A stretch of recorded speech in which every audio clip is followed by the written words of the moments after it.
你休想走出这条街！大姐，做生意讲究公平竞争，我只是想混口饭吃，你怎么能这么不讲道理？呸！道理，在这条街上，老娘就是道理。不给钱，你这生意就别想做。你们太不讲理了，我没钱，就算有，我也不会给你们的。月底还债的日子就要到了，还差好几万。如果今天连这个摊子都保不住，我该怎么活下去？没钱，没钱，你在这装什么硬骨头？不给钱，老子现在就掀了你的烂摊子！不要，求求你不要，这是我全部的家当了，不要啊！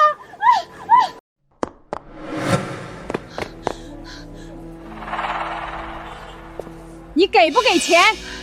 大姐，我真的没钱，我的钱都用来置办这个摊子了。没钱，你生意就别做了。我的鹅腿，我的摊子，活该，让你不长眼！你们太过分了，我要报警！给脸不要脸，还敢报警？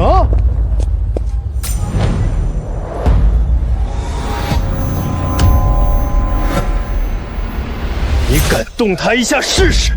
你他妈谁呀？少在这里多管闲事，松手！给他道歉。让我道歉？你做梦！老子今天连你一起废了！你给我松手！放开我儿子！你这个杀千刀的！这位先生，谢谢你帮我，但你快放手吧，他们是这一带有名的无赖，别招惹他们，免得连累你。大家快来看啊！欺负人了！欺负我们无依无靠的可怜母子啊！欺负一个弱女子，砸人摊子，抢人手机，这也叫可怜？啊！疼！断了！我道歉，对不起大姐，我错了，我不该砸你摊子。我的手断了！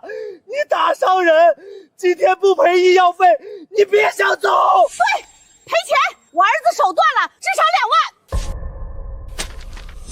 2万。2万块，在这儿，这是赔你断手的，前提是你的手真的断了。如果是假的，我就让它变成真的。我们报警抓你这个黑社会！喂，110吗？我要报警，在好再来美食街，有人寻衅滋事、敲诈勒索、恶意损坏他人财物。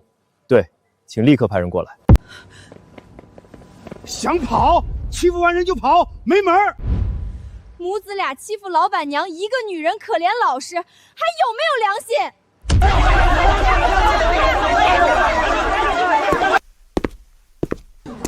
请问是谁报的警？警察同志，我报的警。这2个人寻衅滋事，砸了徐女士的摊子，还要打人。他怎么知道我姓徐？徐女士，你来说到底怎么回事？警察同志，他们说我抢生意，要我赔钱，我不给，他们就把我的摊儿砸了。对，我们都看见了。我可以作证，要不是这个大哥拦着，那小子就要打老板娘了。我就是一时糊涂，一样的价钱，他卖真鹅腿，我卖的是鸭腿，客户都被他抢走了。我就是想吓唬他，真没动手。好啊，你自己卖假货，还欺负人家卖真货的，不要脸，自己心黑还怪别人老实做生意。你们涉嫌寻衅滋事、敲诈勒索以及销售假冒伪劣产品，请跟我们回局里接受调查。不，警察同志，我冤枉啊！我就是个小本生意。警察同志，我错了，我下次不敢了，放过我们吧。有什么话回局里说。早就该抓了。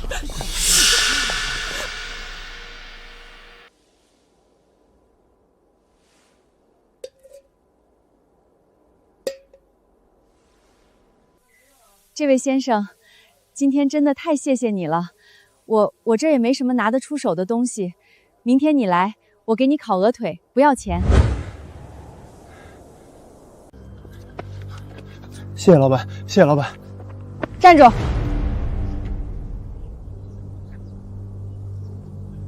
你走可以，但我有条件。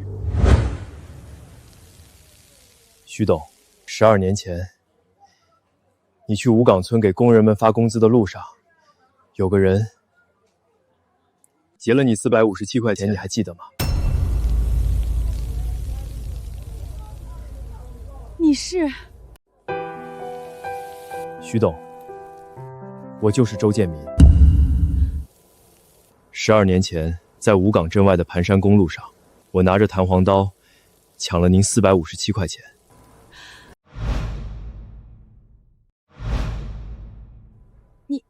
你真是建民？好啊，你现在这么体面，这么有出息，我当年就知道你不是坏人，你只是一时急糊涂了。我没看错人，没看错人。徐董，当年我入狱后，是您料理了我妹妹的后事，还把我父母的骨灰迁到了一起。这份恩情，我周建民这辈子都还不清。说什么还不清的？你妹妹那么年轻，那么懂事，不该走得那么孤单，你父母也该有个像样的安息处。这些都是小事儿，不值当挂心。徐董，我找了你12年，你当年那么大的家业，怎么会？是不是遇到什么难处了？您告诉我，不管是什么，我都能帮您解决。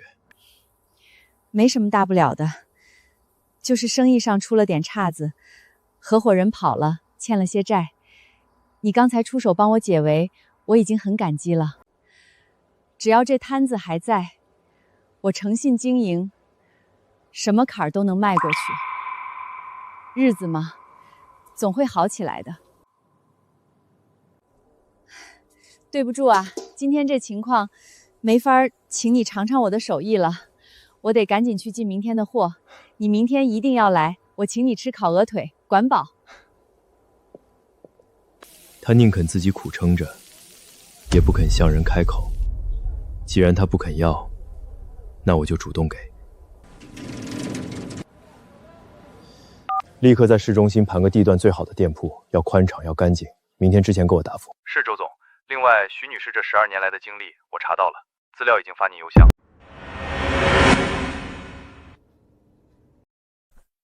周总，徐女士这12年过得很苦。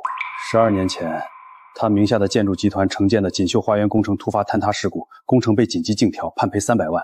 她的2名合伙人李有为和周琦连夜卷走公司最后800万流动资金，消失得无影无踪。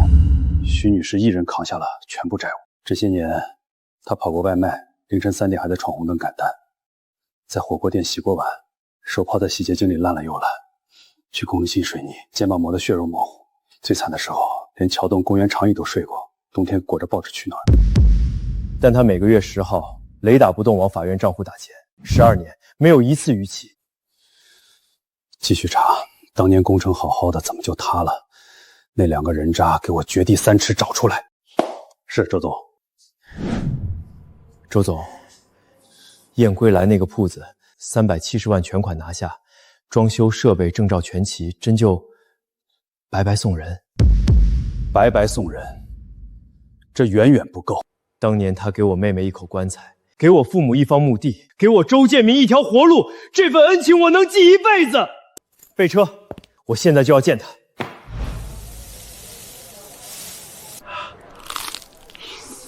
徐老板，你这手艺绝了，皮脆肉嫩，酱香入骨，货真价实，比那卖假货的强100倍。王翠芳那个奸商被罚了15万，摊位永久干停，市场监管局的人亲自来贴的封状，真是大快人心。做生意嘛，凭良心，食材新鲜，分量足，顾客自然回头。您这良心买卖，往后一定越来越红火。等您开大了，我们可是老主顾，得给打折啊！是啊。哎呦喂，这是谁呀？这不是我以前当大老板的表姐吗？哎呦喂，这是谁呀？表姐，你怎么混成这样了？烤鹅腿？我手上这根手链都够你烤半年了。当年你可是开着奔驰、住着别墅的大老板啊，现在连辆3轮车都要自己蹬。桂芬，好久不见，要不要尝尝烤鹅腿？我请你。我本来不吃这种地摊货的，又不干净又廉价，吃了怕拉肚子。但你这个表姐太可怜了，众叛亲离，负债累累，我照顾照顾你生意，给我烤10个。好，谢谢你，桂芬，姐给你挑大的。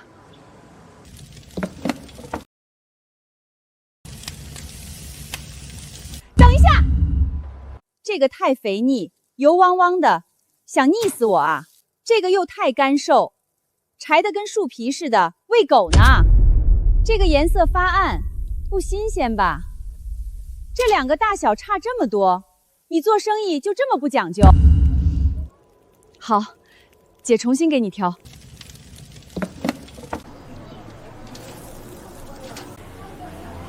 表姐，你这手法真熟练啊！翻刷撒，行云流水，天生劳碌命，不像我嫁得好，天生富太太的命，连厨房都没进过，连开水都不会烧。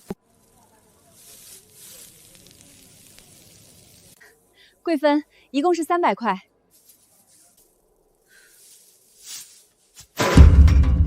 这烤的是什么？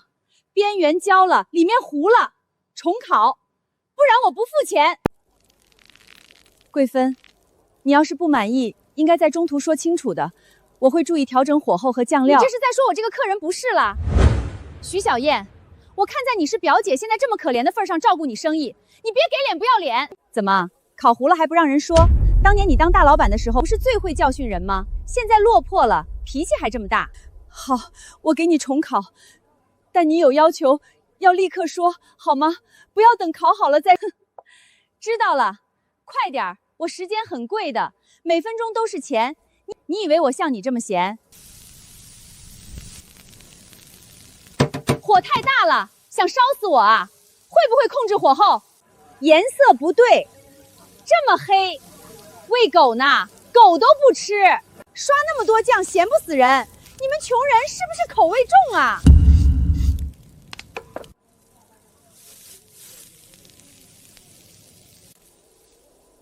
烤好了，桂芬，你检查一下。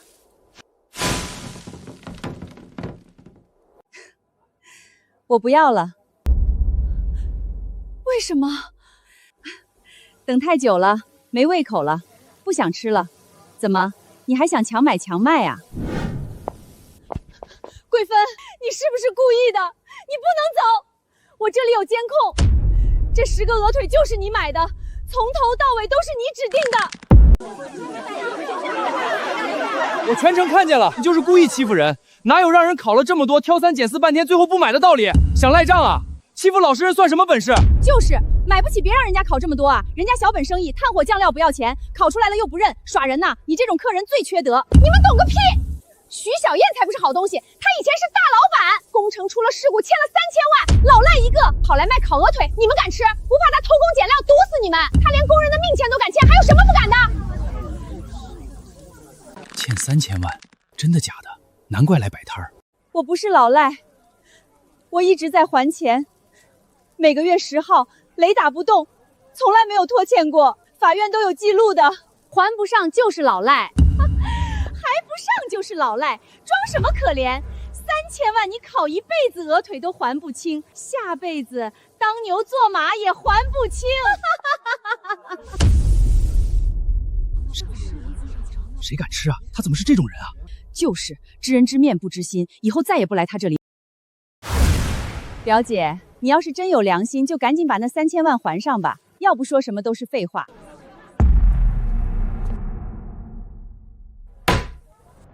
谁说他还不上？3000万，我帮他还了，现在立刻，马上。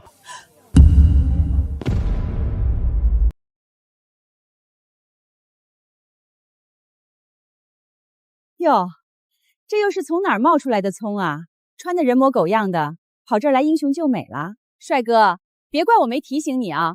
你该不会是看上这个徐小燕了吧？她现在就是个烂透了的老赖，你沾上她，保准你倾家荡产。闭嘴！再让我听到你侮辱她一个字，我一定让你后悔。徐桂芬，你别太过分了，嘴巴放干净点儿。建民只是我以前随手帮过的一个普通朋友，你有什么冲我来，别扯上旁人。原来如此啊！闹了半天是个来报恩的穷光蛋啊！装什么大尾巴狼呢？拿张假卡在这吓唬谁呢？那那可是3000万，你拿命还啊！你不用管我拿什么。我老公可是鹏城建设海城分部的总经理，整个海城有头有脸、资产过亿的大人物，我天天跟他们在一张桌上吃饭，我就从没见过你这号人。哦，鹏城建设海城分部总经理，鹏城建设董事长是不是叫赵鹏程？居然还知道我们董事长的大名，像赵董那样站在云端的大人物，你这种废物，这辈子都没资格见一眼。老赵，鹏城建设海城分部的总经理人品有问题，立刻开了，永不录用。周总，您息怒，这个不长眼的东西怎么惹到您了？我马上处理他。他连自己的老婆都管不好，放任他在外到处惹事咬人，这种人怎么担得起海城分部这么大的摊子？周总说的对，我这就去办。哼，如果他追问缘由，就让他好好感谢他这位好老婆。明白，周总，往后分部但凡有半点让您不顺心的地方，您随时联系我，我亲自登门到海城向您赔罪。哎呦，笑死我了！你土味短剧看多了吧？还打个电话就能开除我老公？我老公可是分部总经理，除了董事长本人，没人有资格开除他。你算个什么东西？建民，你真认识鹏城建设的董事长吗？这种大人物可不能随便开玩笑，万一被对方追究，我们少不了惹大麻烦的。小燕姐，你放心，我从前跟赵平城喝过几次酒，他欠我一份人情。喝过酒，酒桌上混个脸熟就拿自己当人物了，小子，有种报出你的单位名字，我老公随口一句话就能彻底砸掉你的工作，让你在海城根本找不到活路，连讨饭都没人肯收你。徐桂芬，够了，那笔钱我一分不收，咱们这门亲戚我也不认了，你快点离开，别再为难建民。走，想都别想，今天这小子不跪下磕头认错，亲口承认自己是吹牛的骗子，我绝不善罢甘休。老公，你来的正好，就是这个穷光。你这个败家娘们干了什么？孙董说你得罪了人，老子被开除了。老公，你被开除了？这怎么可能？怎么不可能？老子刚刚接到总部的电话，孙董亲自下令，不仅开除我，还要全行业封杀我，我这辈子都别想在建材行混了。不，这不可能！孙董远在总部，怎么可能管海城这点小事儿？是不是他？是他刚刚打的电话，可他就是一个酒蒙子啊！孙董怎么可能会听一个酒蒙子的话？建民现在竟然真的这么厉害，他一个电话真的能让鹏城建设的总经理直接卷铺盖走人。就是他，他刚才说他以前跟孙董喝过酒，老公，孙董一定是被他骗了。什么喝过酒的酒蒙子？你胡说八道什么呢？孙董说了，是海城首富亲自给他打的电话。你这个败家娘们儿，老子好不容易爬到今天这个位置，全被你这个蠢货毁了。离婚，现在就去民政局，老子1分钱财产都不会分给你。老公，你别丢下我！老公，站住，付钱。你老婆买了20个烤鹅腿，一共600块。败家娘们儿，吃个鹅腿能吃出600块？支付宝到账600元。刚才真是吓死我了。不过真不知道我这个表姐怎么惹上首富了。是啊，多行不义必自毙吧。小燕姐，3000万我给你还。建民，你再这么说，我可不高兴了。你放心，我现在生意挺好的，我相信自己一定能还完这3000万。小燕姐，我有个朋友，他的店最近倒闭了，出不了手一直。那家店地段非常好，在市中心，我把他全款买下来了，送给你。建民，你老实告诉姐，你是不是跟姐撒谎了？建民，姐虽然落魄了，但姐不是傻子。市中心黄金地段的店铺，光是租金1个月都要5万块起步，那种位置，只要开门营业，躺着都能赚钱，怎么可能会因为生意不好而倒闭？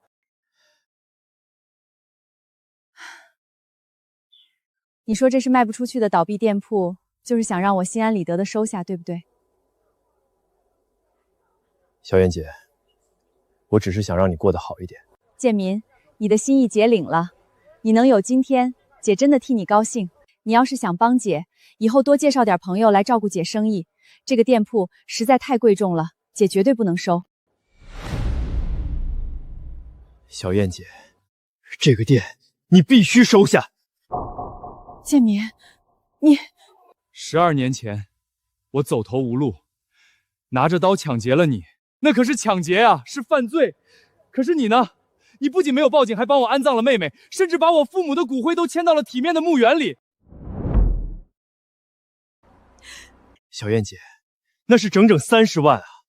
我就是想着一定要报答你，才有了今天的我。建民，过去的事儿都过去了，当时我帮你，只是因为我觉得你和你妹妹都是好人。我只是做了我该做的事，没想过要你回报什么。不，你帮我是因为你是好人，而我帮你也是因为你是好人。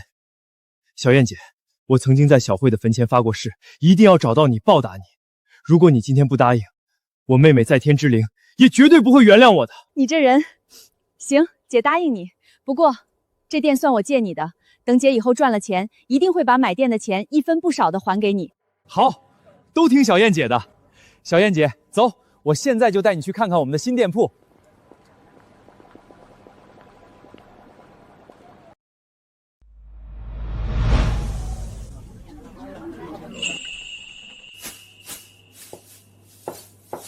您的烤鹅腿，拿好，慢走。老板娘，你这新店环境真好，味道还是一如以往的绝。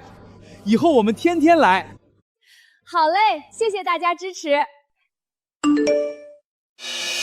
周总，当年坑害徐女士的那2个合伙人终于找到了。建民，是不是公司有急事儿？快去忙吧，姐这儿现在完全能忙得过来。好，小燕姐，那我先回一趟公司，有什么事儿随时给我打电话。快去吧。周总，查清楚了，这2个合伙人叫李有为和张红梅。张红梅表面上和徐女士姐妹相称，暗地里却早就和李有为勾结在了一起。她瞒着徐女士，纵容李有为在锦绣花园工程中严重偷工减料，这才导致了坍塌事故。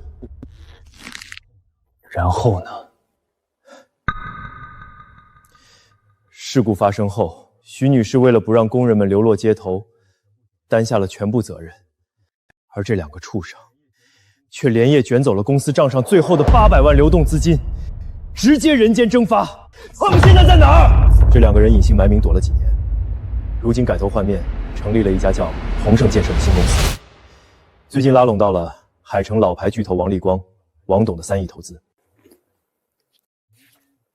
明天就是宏盛建设宣布上市的庆功宴，他们给海城所有名流都发了请帖，这张发到了我们周氏。以前这种体量的小公司，我们连看都不会看一眼。上市？凭着别人的血汗钱，他们也配上市？明天的庆功宴，我亲自去。是，我这就安排车。另外，去给小燕姐准备一套最名贵的晚礼服。明天的宴会，我要带她一起去。红梅，天大的好消息！周氏集团的周董居然亲自接了我们的上市邀请函，明天他会准时出席。真的？那可是周建明啊，海城首富，咱们这回是真的要平步青云了。王立光的3亿投资算什么？只要搭上周董这艘万吨巨轮，咱们宏盛建设就是海城下一个巨头。说起来，真是风水轮流转。听说徐小燕那个蠢货，现在在美食街卖烤鹅腿呢，穷得连房租都快交不起了。当年要不是你聪明，为了多赚点，让我偷工减料，省下大笔材料费，咱们哪来的启动资金？那桥梁坍塌了，他居然主动把罪责全担了，到现在还在还产，真是蠢到家了。他不蠢，怎么显出咱们聪明？明天可是咱们的大日子，不如咱们去他的宴归来订100个烤鹅腿，让他亲自送过来。我倒要看看他看到咱们如今的身份会是什么精彩的表情。哈哈哈，红梅，还是你损，就这么办。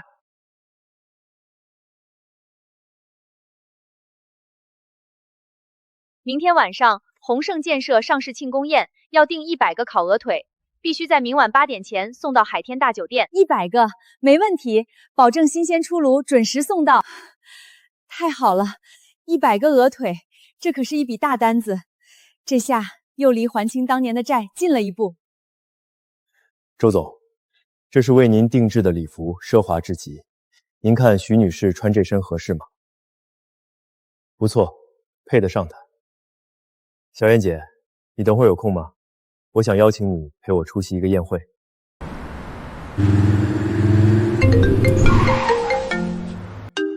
建民，真是不巧，姐今天我接了个100个鹅腿的大单子，我这会儿骑着3轮在送货的路上呢，马上就到了。大单子，送去哪儿？海天大酒店，好像是一家叫宏盛建设的公司订的。不说了，建民，绿灯亮了，我得赶紧送过去，挂了啊。宏盛建设，李有为、张红梅。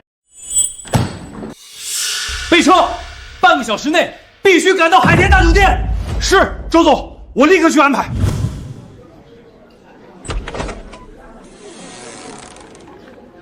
你好，宏盛建设订的100个烤鹅腿送到了。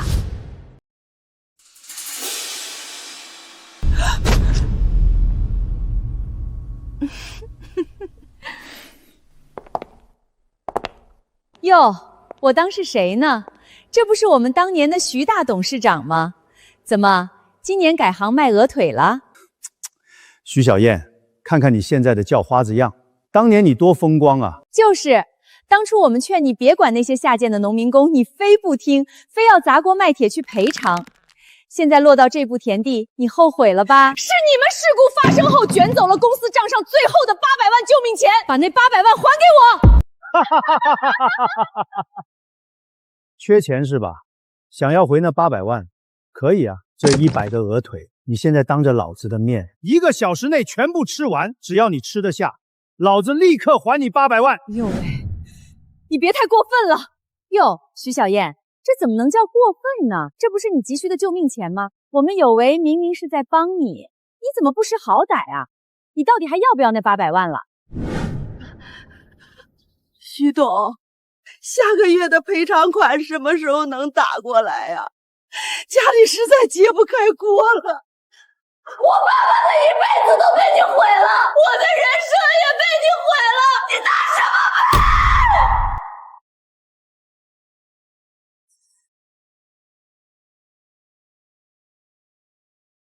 我要是真吃完了，你不想还怎么办？大家听听，这土鳖居然还怕我赖账！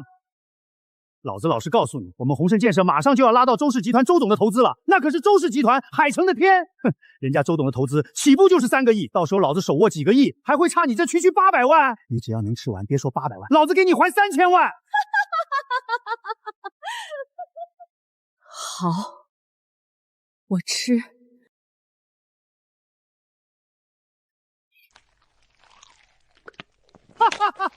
你们快看啊！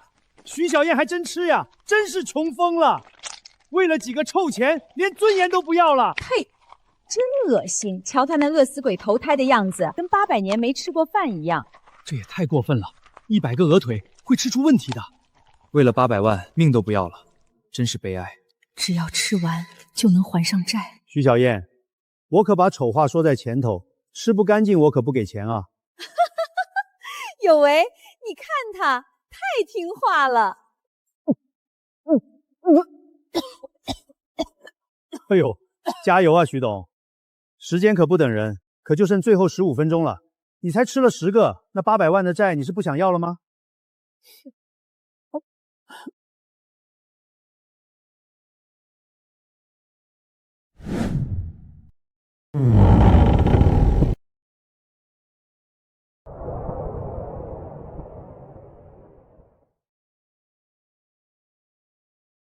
周建民的恩人，你们也敢这么对待？建民，你怎么来了？小燕姐，我本来就是邀请你来这儿的，对不起，我来晚了，让你受了这么多委屈。建民，脏，别弄脏了你的衣服。不脏，一点都不脏。小燕姐，接下来的事儿交给我。你谁呀？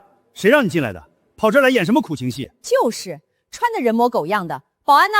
把这个不长眼的东西给我轰出去！老子问你话呢，你聋了是不是？我的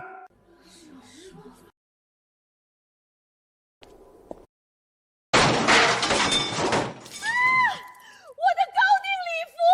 混账！你他妈到底是谁？知道老子是谁吗？你是不是不想活了？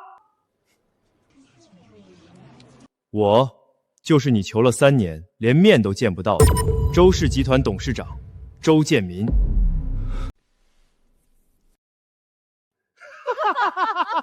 你说你是周氏集团的周总周建民？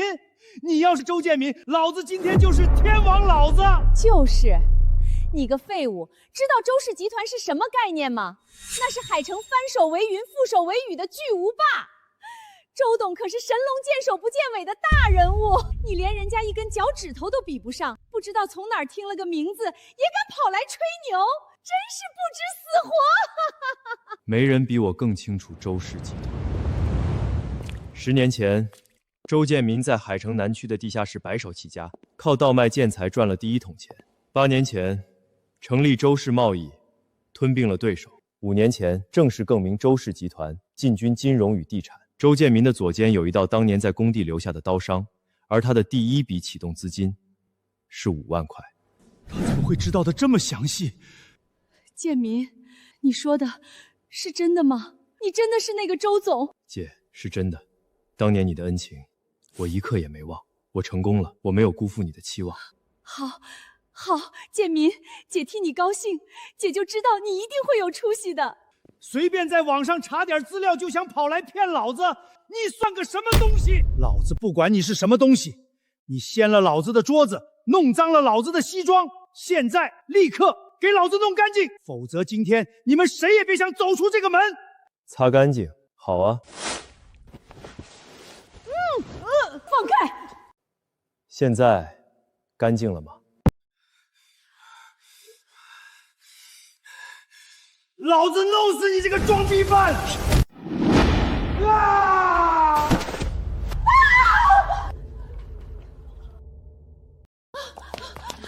有为，你没事吧？好，徐小燕，老子早就查清楚你那个破烤鹅腿店在哪儿了。只要老子一声令下，明天就能让你的破店彻底倒闭，让你在海城连要饭的位置都没有。李有为，你简直无耻透顶！当年你卷走800万，害了那么多工人，你现在的一切都是踩着别人的血汗得来的，你根本不配拥有现在的一切。想让小燕姐的店倒闭，你恐怕没有这个机会了。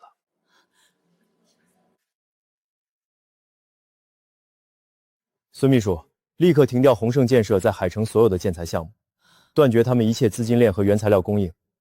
半分钟内，我要看到结果。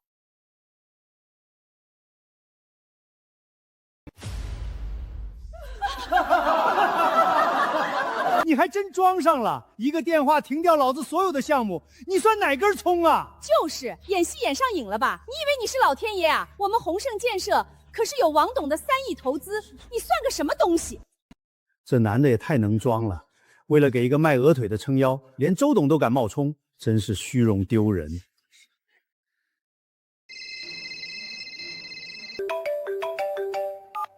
喂，什么事儿？慌慌张张的。李董，不好了，银行冻结所有贷款，所有在建项目全部强行叫停了。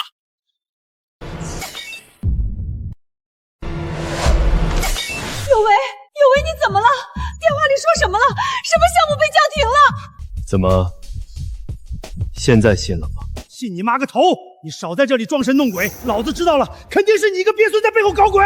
对，肯定是他打了什么市长热线或者举报电话，故意捏造事实，弄黄了咱们的项目。有为，他就是个臭卖鹅腿找来的托儿，他哪有那么大的本事？好啊，你们这对狗男女敢阴老子！你们以为打个举报电话就能扳倒我？做梦！老子现在就告诉王总，这项目可是王总亲自看好的。王总在海城是什么地位，不用我多说吧？只要王总一句话，你们那个破举报根本不管用。就是。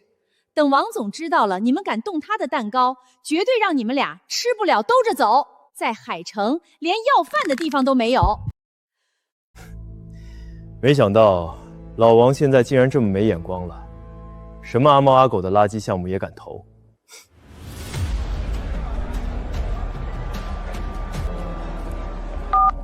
老王，立刻撤销对李有为公司的所有投资，10分钟内滚过来见我，不然你以后都不用再踏进周氏集团一步了。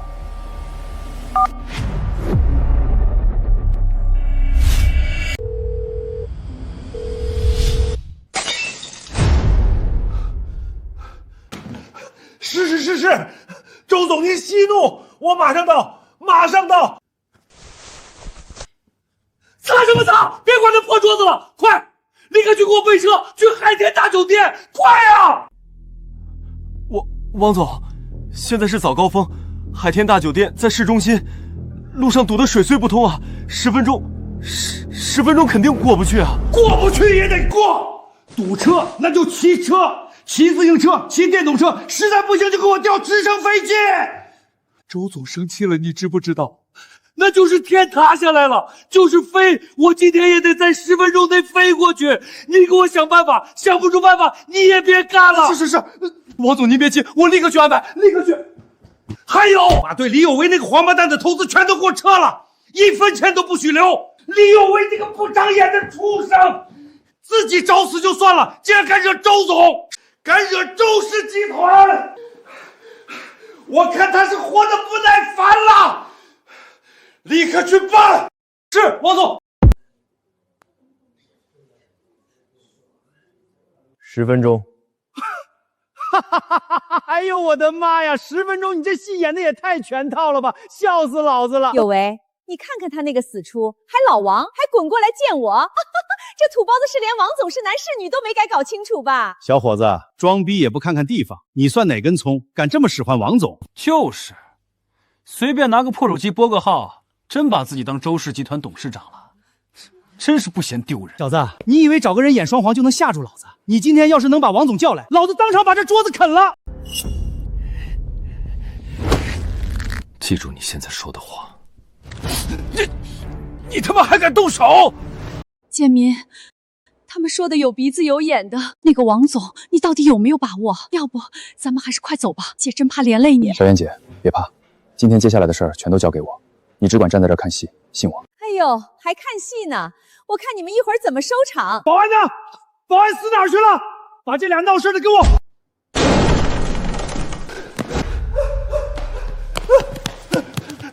大事不好了，李总，出大事了！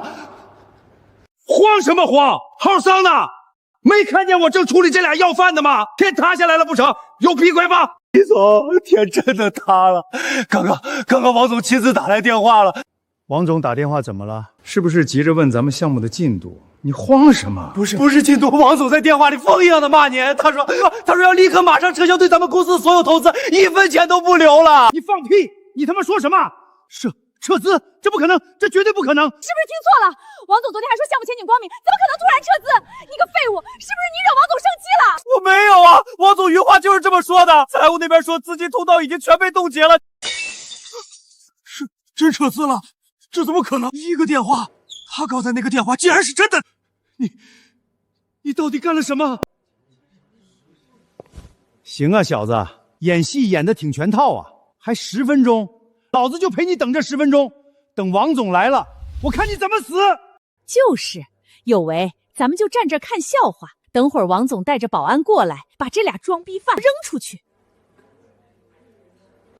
各位都做个见证啊！10分钟后，要是王总不来，这俩狗男女就得跪下来给老子舔干净这双皮鞋。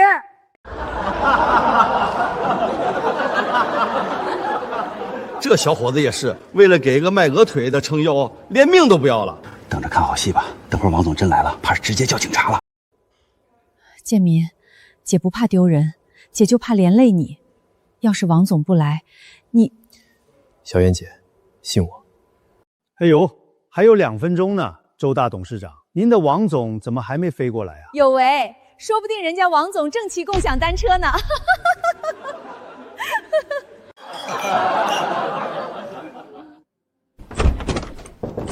先生，您不能。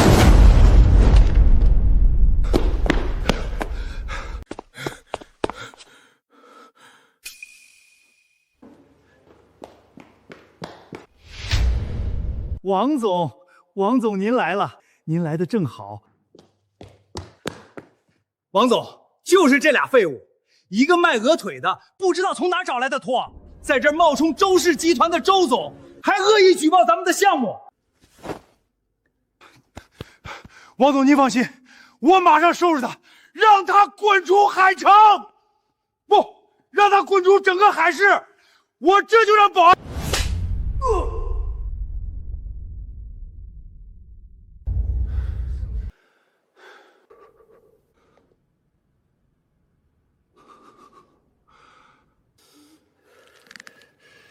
你他妈疯了！想死别带上老子！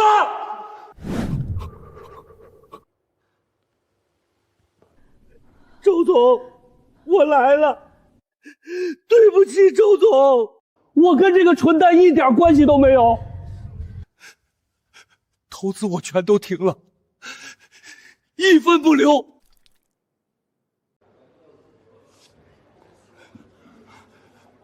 王总，您是不是认错人了？他就是个臭卖烤鹅腿的，我查过的，他在美食街帮那个贱女人推车，他怎么可能是周总？王总，你看清楚啊！我认你妈的人！周总，我跟着干了12年，他左肩那道刀疤，我怎么可能认错？当年在工地是我亲手给他包的扎。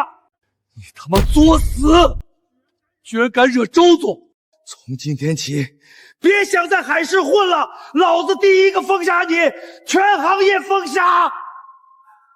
周总，我错了，我永远不识泰山，您大人不计小人过。周总，您放我一条生路，那800万不1000万，我马上还给徐小云，不2000万，我加倍。对，我们马上还，求您高抬贵手。你们当初卷款跑路的时候，想过给徐小燕留一条生路吗？那时候我们也是没办法，公司账上没钱了，我们不走也……那你们为多赚点钱偷工减料呢，也是不得已。出了事故让徐小燕给你们背锅的时候，你们想过给她留一条生路吗？什么？建民，你说什么？当年的事不是意外吗？我一直以为是我监管不力，是我害了那些工人。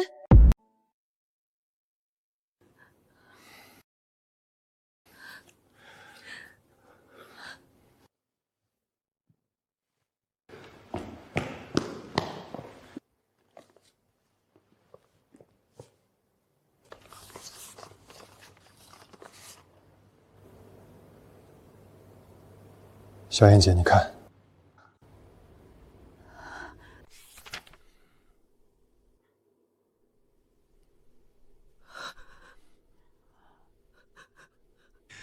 不是意外，是张后门为了让男朋友李有为多赚钱，故意偷换了劣质材料。那些钢筋水泥全是废品站收来的翻新货。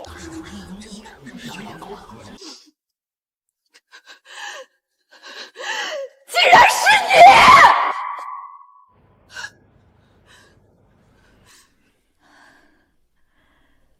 是我又怎么样？张红梅，你是我最好的闺蜜，我把你当亲妹妹，我是信任你才让你去订材料的。你不知道偷换劣质材料是会害死人的吗？那些工人，他们有家有口，他们信任我，信任我们公司。我就是想让有为多赚点钱，我有什么错？我跟你说过的，让你用点不好的材料，省下来的钱大家分。你非要用好的，非要当什么圣人，是你自己蠢，是你自己非要种好人。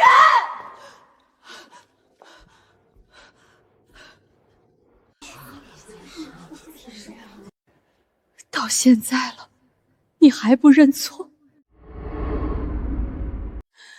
那是人命关天的项目，你就为了多赚点钱，你连人命都不顾了。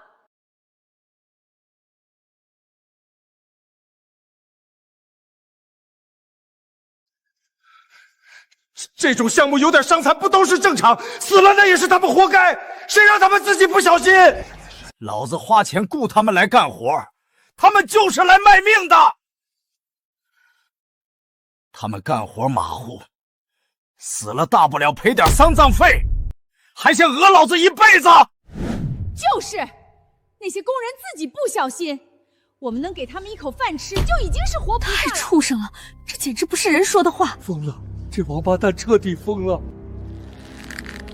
你们两个真的是丧尽天良的东西！你们的钱上面全都沾着别人的血，你们会遭报应的，一定会！我要报警，你们两个必须坐牢！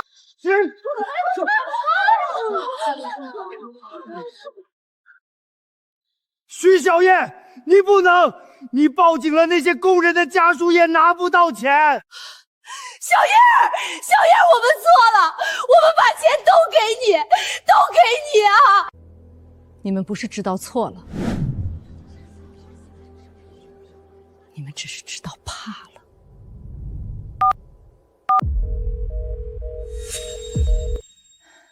喂，我要报警，海大大酒店有人涉嫌重大工程安全事故罪、商业欺诈，还有故意杀人。小燕，你忘了吗？我们大学的时候，我帮你打过饭，你发烧40度是我背你去医院的。你说过我是你最好的姐妹，你说过的，你不能这样对我。就这一次，就放过我这一次。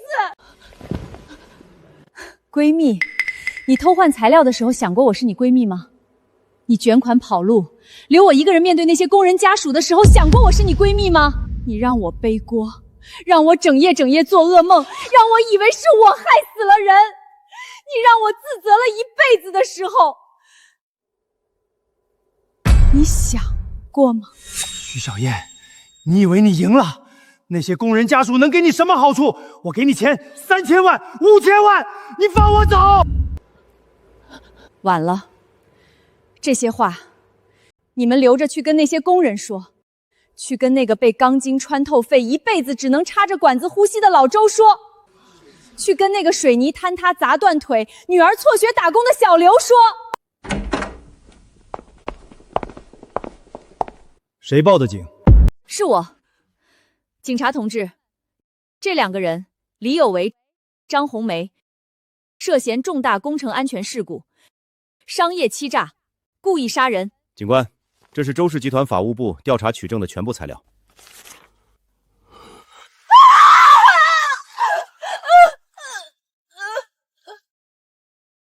证据确凿，李有为、张红梅，你们涉嫌重大责任事故罪、合同诈骗罪、故意杀人罪，现依法传唤，等待开庭接受审判。不可能！我是海城优秀企业家，我跟你们局长吃过饭，你们不能。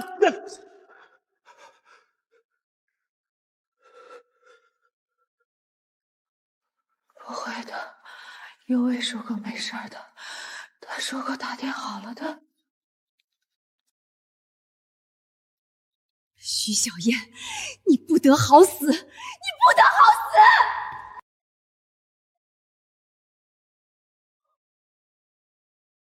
死！3年了，这3年我每天都在自责，不敢看那些工人家属的脸，终于可以给他们一个交代了。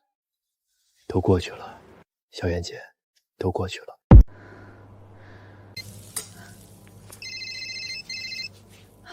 喂，小燕烤鹅腿。请问是徐小燕女士吗？我是，请问有什么事儿吗？我是周总为您安排的代理律师，现正式告知您，宏盛建设集团有限公司已被依法全面关停。法定代表人李永维、财务夫人张红梅涉嫌多项刑事犯罪，已被检察机关批准逮捕。涉案资产现已进入强制清算程序，优先用于清偿拖欠农民工工资及工伤赔偿款项。您作为原工程监理方，当年被恶意转嫁的债务关系，经再审裁定已全部撤销。您的个人征信3日内恢复。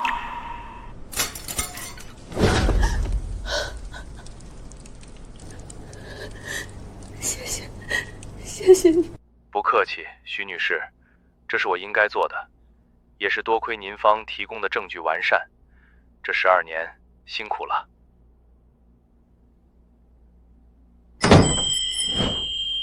徐女士，老李叔、王哥，你们怎么来了？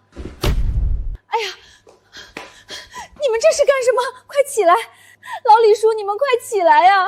徐老板，我们今天是特意来给你磕头赔罪，也是来谢恩的呀。今天一早，法院把李有为和张红梅那2个畜生的钱强制执行了。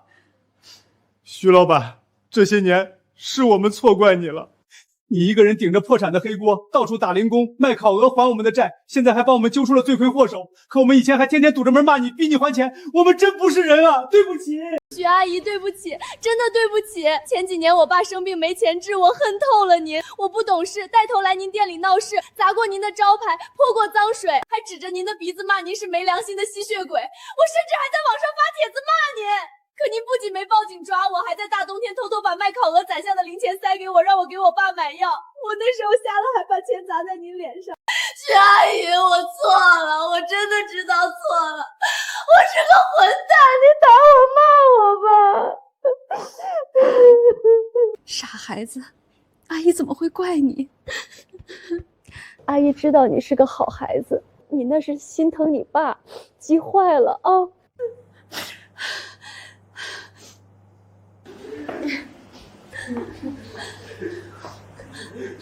别说傻话了。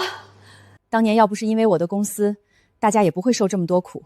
我拼命打工还钱，都是我该做的。只要你们的血汗钱能拿回来，大家以后的日子能好好过。我这12年就没白熬。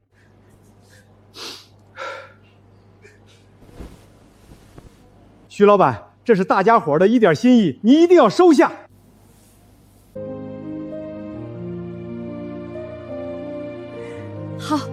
好，我收下，谢谢大家。这下好了，咱们所有人的苦日子都熬到头了。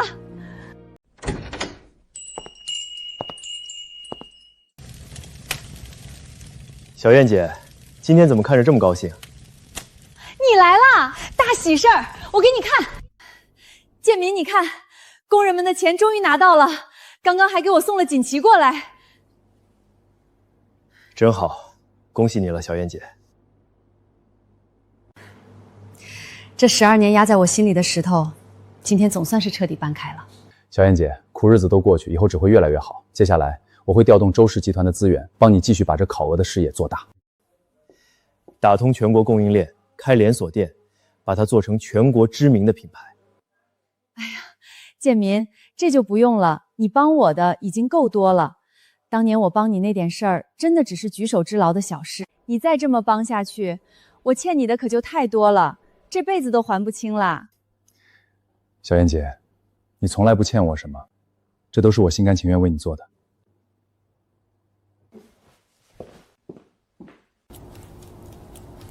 来吧，今天我也来搭把手，帮你烤鹅腿。使不得，使不得！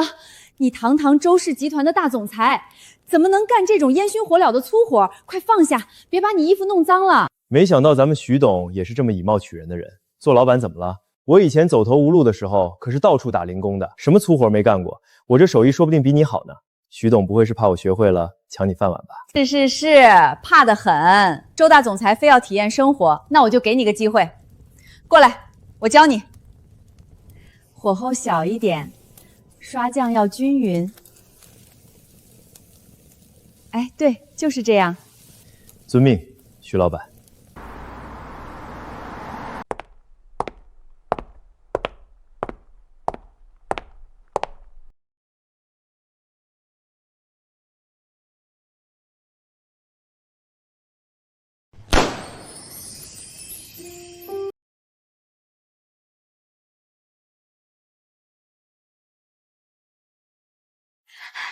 爸妈，恭喜你们修成正果，新婚快乐！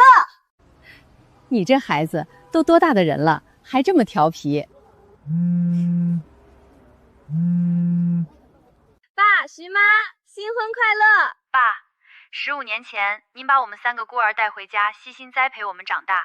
这15年，您既当爹又当妈，现在终于能和徐妈早一起，有个知冷知热的伴儿，我们真的是太高兴了。是啊，虽然我们早就叫徐阿姨妈妈了，但是现在我们总算是真正的一家人了。对了，我们给二老准备的丰厚新婚贺礼已经提前派人送回家了，希望你们喜欢。好，好，你们的心意，爸和你们徐妈都收到了。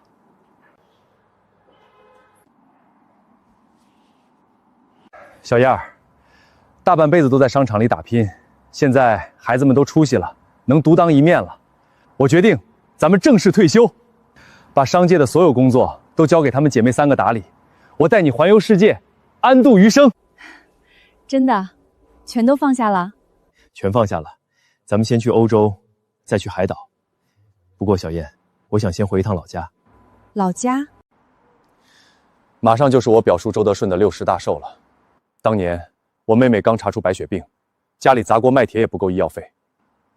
我走投无路，挨家挨户去磕头，借遍了所有的亲戚，只想给他们买一副救命的药。可全村没有一个人愿意帮我，只有表叔。他自己家里也穷得揭不开锅，却偷偷把我拉到一边，塞给我20块钱。那可是15年前的20块钱啊！那是他从全家人的口粮里硬生生抠出来的钱。没有那20块钱，我妹妹连那一碗的药都吃不上。我当时也早就撑不下去崩溃了。正好表叔60大寿，表叔很重脸面，我想这个时候报答他，再好不过。建民，我懂你心里的苦，也懂那20块钱对你来说有多重，那是把你从绝望里拉出来的光。咱们必须回去，风风光光的给表叔过这个大寿。而且，其实我也很想回去看看。哦，那里可是咱们俩第一次遇见的地方啊！这么多年过去了，我也想和你一起故地重游，去看看咱们最初相识的地方。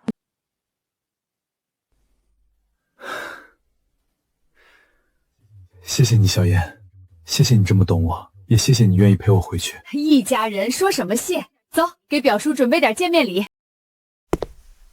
爸妈上车，我送你们过去。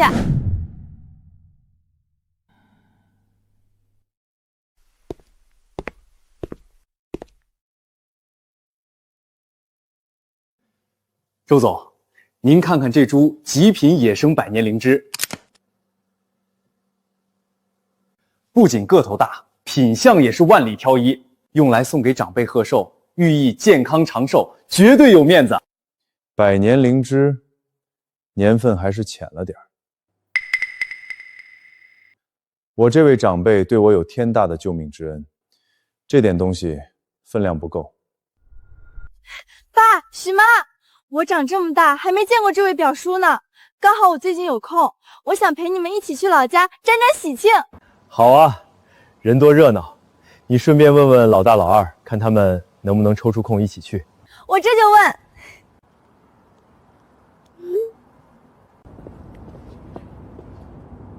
爸姐，我和老二手头还有最后一项重要工作在收尾，暂时无法和你们同行出发了。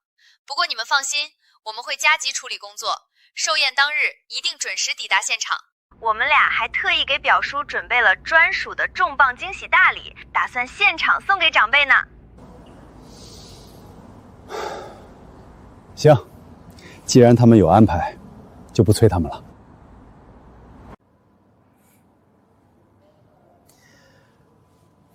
走，咱们一家3口先回家收拾几件简单的行李，低调启程，回乡。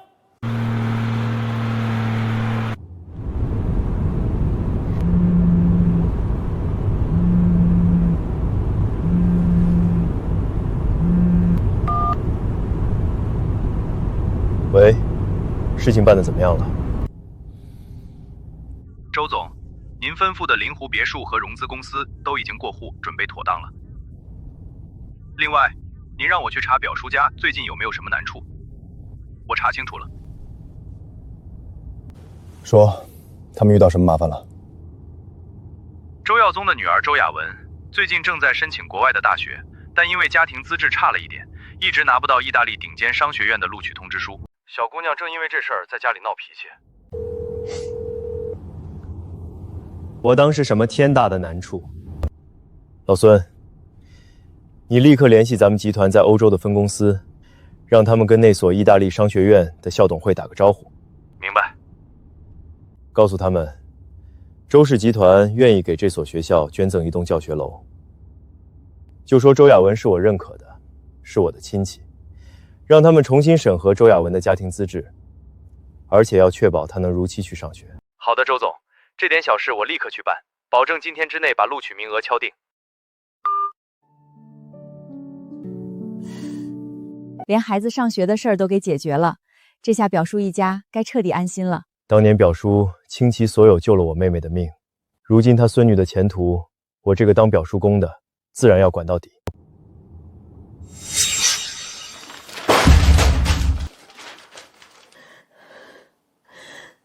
我不管，我同学他们都拿到 offer 了，就我没有。我申请了很久都没通过，中介说可以帮我包装简历，我就能进那个意大利商学院。爷爷，你把养老钱拿出来给我交申请费好不好？文文啊，爷爷那点棺材本早就给你爸做生意赔光了，现在家里哪还能拿得出20万呢？你一天天就知道跟那些富二代攀比，你要是自己争气点，成绩考好点，用得着花这冤枉钱找什么中介吗？你怪我？你要是有本事，像别人的爸爸那样有钱有势，我用得着在这里低三下四求人吗？你个逆子，我今天非抽你不可！周耀祖，你自己没本事赚钱，供不起闺女读书，现在反倒怪起孩子不努力了。你要是个男人，就出去借钱，把闺女的前途给铺上，少在家里耍威风。你们简直是不可理喻，慈母多败儿。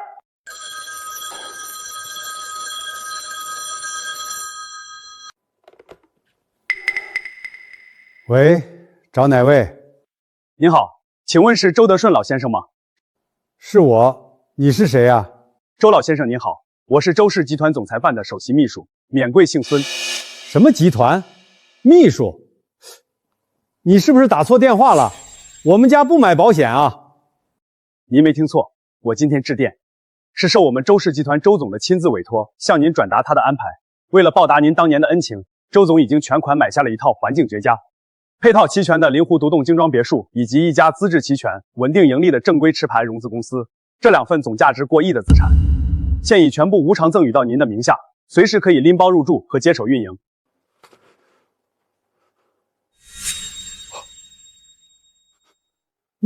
你说什么？别墅公司还无偿送给我？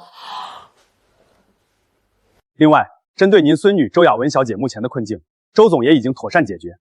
意大利顶尖商学院的最高级别录取通知书将于10分钟后发送到周小姐的个人邮箱，请注意查收。周小姐可以如期前往意大利就读。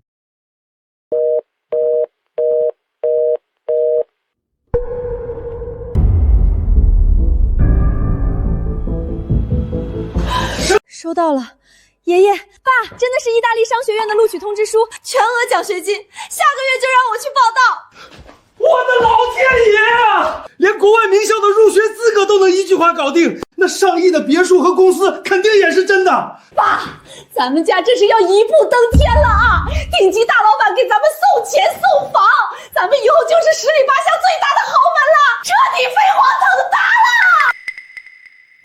等等，这顶级大老板非亲非故的，凭什么突然给咱们家砸这么多钱？又是送上亿的别墅公司，又是解决文文上学的。哎呀，这还用想吗？上亿的房产、车子和公司，这分明就是天价的彩礼和嫁妆啊！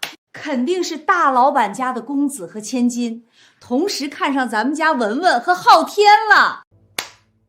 妈，您这么一说，我倒想起来了。前2天我去市里，听人说有个开着劳斯莱斯的中年男人在到处打听咱们家的消息，还专门仔细打听了我和我哥的情况。对上了，这下全都对上了，绝对是这样，错不了。大老板亲自出马摸底，送来天价彩礼和嫁妆，这是上赶着要跟咱们老周家结亲啊！秀梅，你赶紧给昊天打电话，告诉他这个天大的好消息，让他赶紧回来。咱们老周家马上就要跟大老板做双重亲家了。借着这个势头，咱们必须得给我爹好好庆祝这个60大寿。对，我这就联系昊天。有这种一步登天的大好事，必须让他赶紧回来，准备迎娶大老板千金。好啊！我就说咱们老周家的孙子孙女儿都是人中龙凤，天生的富贵命。老天开眼啊！本来我这60大寿只打算摆2桌素菜随便对付一下，现在绝对不行，咱们马上就要成大老板的亲家了，必须大办特办。对，我要包下村里最大的工地，摆上100桌流水席，请最好的戏班子，把全村人还有以前看不起咱们的亲戚全叫来，我要让他们亲眼看看咱们老周家要发达了。哎呦，周老太爷，听说大老板家的公子和千金看上您家一对儿女了，彩礼和嫁妆都送上门了。这是我珍藏的茅台，特意拿来给您贺寿，沾沾喜气啊。德顺叔，以前为了那半米宰几地跟您吵架，是我有眼不识泰山。这猪肉您收下，以后您孙子孙女有出息了，咱们村都跟着您沾光。放那儿吧，明天就是我的大寿，那位神秘的亲家说不定要亲自来给我贺寿，顺便把这门双喜临门的亲事定下来。你们明天都穿精神点，可别在人家面前丢了咱们老周家的脸。那是。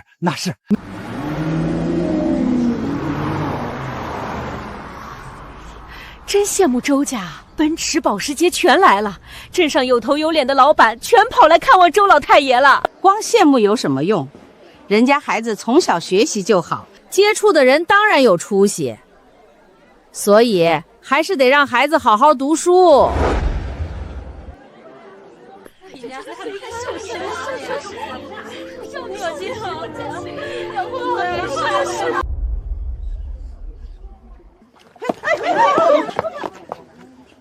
哟，我当是谁呢？这不是我那个当年连妹妹看病钱都拿不出来的前男友周建民吗？苏秀梅，你怎么会在这儿？怎么，很意外吗？不怕告诉你，我现在可是这家的儿媳妇，耀宗明媒正娶的老婆。哎呦，我现在真是庆幸，还好当时我果断甩了你。要是跟着你，12年都过不上好日子，混成你现在这样，我不如直接一头撞死算。这位女士，请你说话放尊重一点，过去的事情已经过去了，我们今天只是来给表叔贺寿的，不是来听你冷嘲热讽的。哟，你就是他老婆啊？难怪呢，什么锅配什么盖儿，穿成这样。周建民，你是多不上进，才混成现在这样啊？连身像样的衣服都没给你老婆买。听说我们家今天办大寿，马上要有大老板来下聘礼，你们是不是闻着味儿就跑来打秋风，蹭吃蹭喝了？我告诉你们，今天来我们家赴宴的全都是有头有脸的大老板，你们这种自己不上进的懒，连踏上这红地毯的资格都没有，赶紧给我滚！别在这儿弄脏了我们家亲家的眼。秀梅，今天是你公公60大寿，我只为报当年表叔的恩情而来，不想闹事，请让我们进去。哎呀，秀梅啊，大喜的日子吵吵闹闹的成何体统？建民既然大老远来了，那就是客嘛。表叔，祝您60大寿生日快乐，福寿安康。行了，耀宗啊，带你大表哥去后面找个位置坐下吧，别在前头堵着道了。今天我是特意来报恩贺寿的，看在当年那20块钱救命恩情的份上，这些轻视与刁难，我不必计较这么多。好，那我们先过去。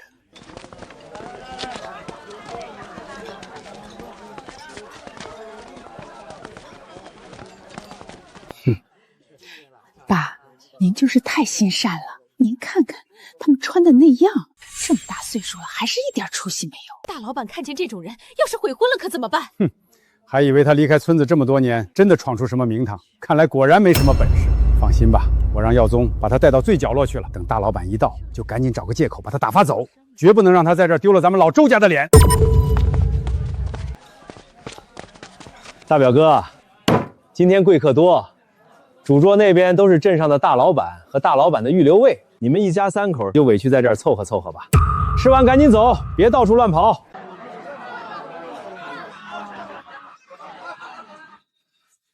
原来，这就是我记了15年的恩人。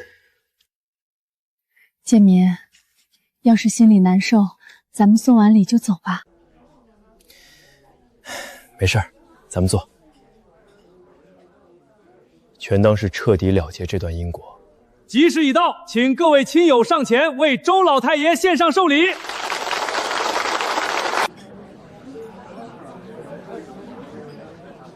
表叔，当年您借我20元救命之恩，贱民没齿难忘。今日您60大寿，贱民特备一株极品千年野山参，祝您福寿安康。献礼环节正式开始，请各位亲友上前为周老太爷贺寿。德顺叔，这是我特意托人买的2瓶飞天茅台，祝您寿比南山。好，好，好，放旁边吧。老太爷，这是一对千足金寿桃，小小薄礼，祝您福如东海。哎呀，太破费了，太破费了！来，姚总，赶紧收下，妥善放好。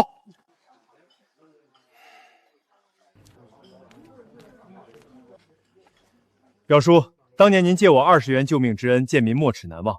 今日您60大寿，贱民特备一株极品千年野山参，祝您福寿安康。周建民，你这是什么意思？我过60大寿，你拿一根干瘪的胡萝卜来糊弄我？哈哈哈哈！这哪里是胡萝卜，这分明就是他从哪个深山老林里挖出来的草根子，上面还带着泥呢！哎呦喂，周建民，你做人可以穷，但不能撒谎。你就直说送我一根萝卜，我也不嫌你。但你硬说这是人参，你寒碜谁呢？非要打肿脸充胖子吗？表叔，这不是萝卜口根，这是千年野山参，极具续命养生的药用价值。放屁！你当我是3岁小孩吗？几根破须子就敢说是千年人参？你想让我沦为村里的笑话吗？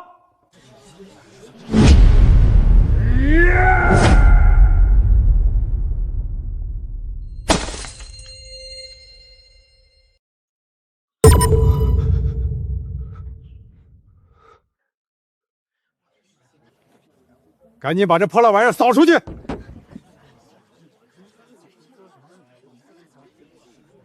真是有眼无珠，我爸没有骗人。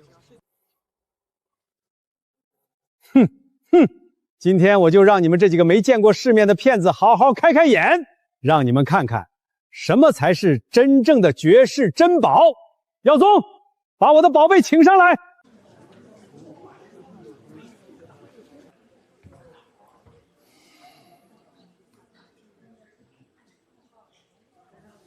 各位亲友，大家看好了，这就是我儿子耀宗特意找收藏家花10万块买的百年野生大灵芝。没错，这可是可遇不可求的养生至宝，这也是为了迎接咱们大老板亲家特意准备的镇宅之宝。哎呀，老太爷真是福气满满啊！耀宗可真孝顺，竟然愿意给周老太爷买10万块的灵芝。就是，耀宗真是有孝心，老太爷家底深厚，连天降宝物都落到你们家了。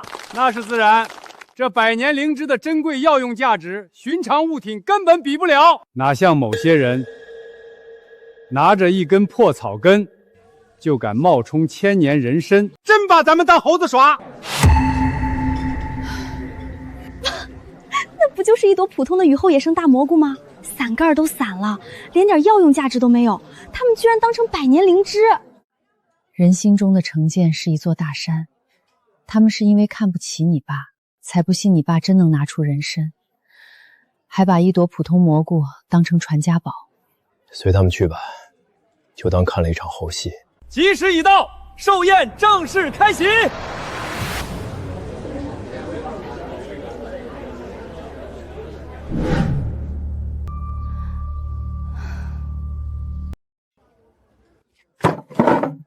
爸妈，他们实在太欺负人了。我们从来没有骗人，真的带了千年人参贺寿，凭什么把我们当成骗子，百般羞辱？我去找他们理论清楚。玲玲，坐下。今天这顿饭吃完，我们与周家的恩情纠葛就彻底一笔勾销，再无瓜葛。犯不上为了几口吃的跟他们置气。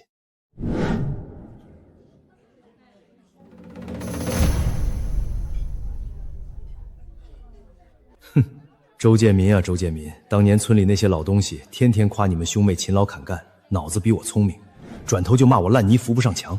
今天老子比你有出息，总算能当众出这口恶气了，非得把你们的脸踩在脚底下不可。哎呦，大表哥、嫂子，你们怎么坐在这种角落里啊？这可不行，快跟我去主桌。耀宗，不用麻烦了，我们一家坐这儿挺好的。那怎么行？大表哥大老远回来一趟不容易，平时在城里打零工，风吹日晒的，肯定吃不到什么好东西。今天我爸过大寿，怎么也得让你们沾沾光，开开荤啊！走走走，都过去。大表哥、嫂子，坐偏桌多委屈你们啊！来，主桌尝尝这道硬菜，这可是顶级进口的鲟鱼鱼子酱，高端食材，一般场合我不会拿出来。今天是个好日子，你们也跟着有口福。就是，你们一般日子没见过这种吧？别光看着，快吃！但是这可不是咸菜，你们得好好学学怎么吃。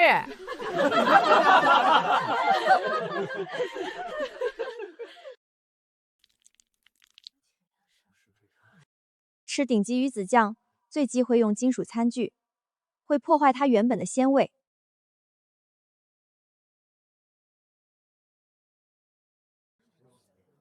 顶级鱼子酱不需要任何配料，放在壶口，利用人的体温微微加热几秒钟，才能激发它最醇厚的坚果香气。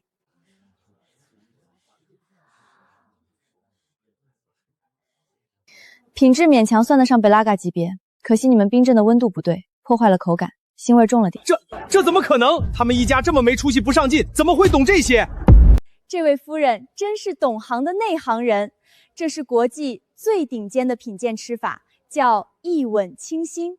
这位小姐肯定学得多，懂得多。哎呦，原来是这么回事儿！我说老周家这亲戚怎么举手投足跟咱们不一样啊？连这么冷门的吃法都知道，这底蕴远超常人啊！耀宗，你这就不地道了啊！自己跟风买高端食材，压根儿不懂真正的吃法，还跑去笑话人家懂行的，这下踢到铁板了吧？你胡说什么？我能不懂吗？我就是考验他们。行了，你快闭嘴吧，还嫌不够丢人吗？全村都在看咱们的笑话。装什么大尾巴狼啊！我大学可是专门学意大利语的，天天研究欧洲文化，我怎么从来没见过外国人吃鱼子酱是抹在手背上的？对呀，咱们雅文是高材生。雅文，你快给大家说说，戳穿这个骗子。鱼子酱就是用勺子吃的，他分明就是没吃过，怕弄脏衣服才编出这么一套说辞。我看你就是平时在网上看那些不靠谱的段子看魔怔了，跑到这里来装懂行。对呀，雅文可是正牌大学生，以后要出国的，见多识广，他还能有错？我说呢，差点被这穷亲戚骗了，没钱还硬装，真是虚荣到家了。好啊，我就说嘛，你们怎么可能懂这些规矩？哼，差点被你们给忽悠了。就是，还得是我们家雅文。我家雅文现在已经拿到了海外名校意大利顶级商学院的录取通知书，过阵子就要远赴欧洲留学了。没错，等雅薇毕业，那可是要顺利跻身国际精英圈层，前途一片光明，哪像某些人不上进没出息。挺好的，孩子喜欢就行。喜欢？大表爷，这可不是喜不喜欢的问题。你们知道为什么非要考这所商学院吗？因为我心里有一个唯一的人生偶像，周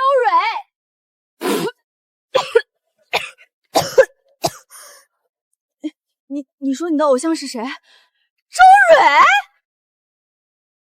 琳琳，当心点喝。听你表姐继续说，她这偶像确实挺厉害的。那是自然。周蕊教授那可是意大利商学院最年轻的终身教授，商界封神的全球顶尖青年商业大佬，他就是我毕生追赶的目标。我出国留学就是为了追随他的脚步，未来成为像他一样叱咤商界的顶级精英。哎呀，听着就了不得啊！能在外国当教授当大佬，雅文以后肯定也是个了不起的大人物。耀宗啊，你们家可是飞出金凤凰了，以后雅文成了国际精英，可别忘了提携提携咱们这乡亲啊！好说好说，只要大家别学某些不知好歹的人就行。像周瑞教授这种顶尖大人物，某些人一辈子困在底层，后代毫无出头之日，恐怕连听都没听说过，更别提接触了。你们也就配在梦里想想了。哎呀，光说我们家雅文了。建民啊，你们家孩子现在干什么呢？我记得以前连个正经工作都没有吧？今天这种大日子，怎么没见着人啊？该不会是混得太惨，连件体面衣服都买不起，没脸来见人了吧？建民啊，你还没回答我呢。今天可是老爷子大寿，这么重要的场合，怎么没见你把自家孩子带出来见见世面呀？该不会是父母不上进，孩子在外面混得没出息，连件像样的衣服都买不起，不好意思带出门见人吧？秀梅，你这话是什么意思？哼！哟，嫂子啊，我这可是关心你们啊，毕竟咱们雅文都要出国读顶尖商学院了，大家都是亲戚。你们家孩子要是实在找不到工作，说出来，我们耀宗说不定还能给安排个能干的工作干干呢。秀梅啊，费心了。我家一共有3个女儿，她们从小就不怎么爱钻研书本理论，所以早早就步入社会自己打拼去了。现在也就是普普通通的打工人，每天忙忙碌碌的，没什么亮眼的履历，不值得在今天这种场合拿出来炫耀。哈哈哈哈哈哈！闹了半天，原来生了3个连书都读不进去的废物啊！哎呦，我的妈呀！3个不学无术的废物！建民啊，建民，我还以为你们家藏着什么大人物呢，真是笑死我了！连书都读不进去，这辈子也就只能跟你一样了，真是可怜。哎，建民啊，这年头没学历可不行啊！你家这3个丫头一辈子算是看到头了，没出息喽。就是啊，你看人家耀宗家的孩子，再看看他家的，这简直是一个天上一个地下嘛！一家子懒汉不上进。哎，都是一家人，说话别这么难听嘛。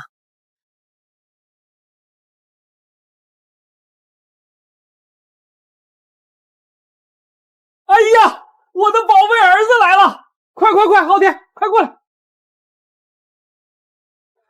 各位长辈乡亲，给大家正式介绍一下，这是我儿子周昊天，他可是我们老周家的文曲星。昊天刻苦备考了好几年，今年的目标直指国内顶尖高校的硕士研究生。哎呀，高材生啊，了不得，了不得！这算什么？你们知道我们家昊天梦寐以求、遥不可及的目标导师是谁吗？那可是国内学界的天花板，顶尖文学院的首席博导周玲教授。周玲教授的学术门槛极高，普通人连见他一面的资格都没有。只要我能成功上岸，成为他的关门弟子，我立马就能一步跨入国内最顶端的高端学术圈，彻底实现人生终极目标。听见没，大表哥？这才是真正的志向高远，前途无量，哪像你们家那3个不学无术的废物，碌碌无为，这辈子只能这样了。哼，这就是差距，天差地别。耀宗老弟，你们家这真是一门双杰啊！女儿去国外当精英，儿子在国内当大儒，以后咱们村可全指望你们了。人各有志，我觉得建民一家和和睦睦也挺好的，不是所有人都得大出息成大人物的。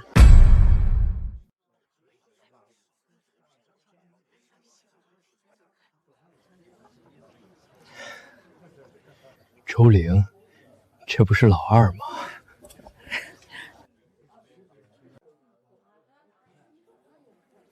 爸妈，我二姐什么时候成遥不可及的学界神仙了？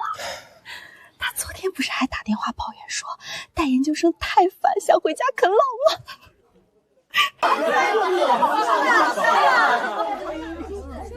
你笑什么？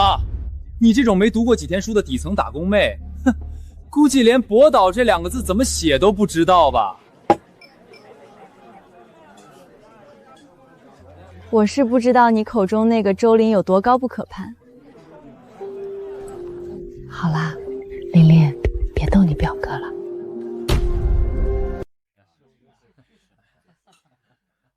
昊天啊，你别太激动，考研压力大可以理解。我恰好认识周玲教授，跟他还挺熟的。你认识周玲教授？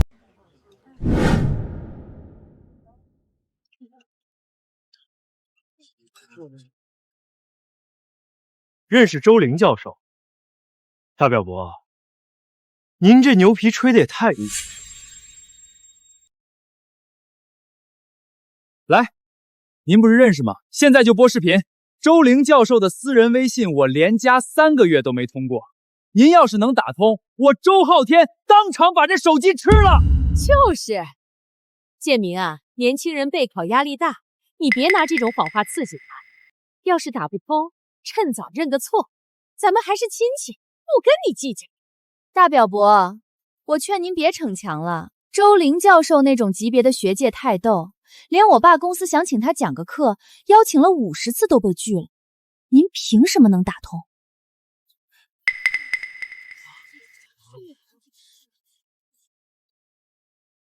这下骑虎难下了吧？吹牛吹到铁板上了。要我说啊，穷就穷点，他是做人不好吗？非要装。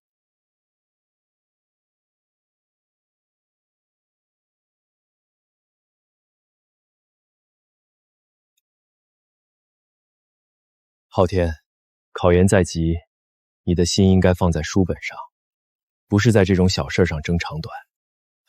行，既然你不信，我现在就给他发个消息问问。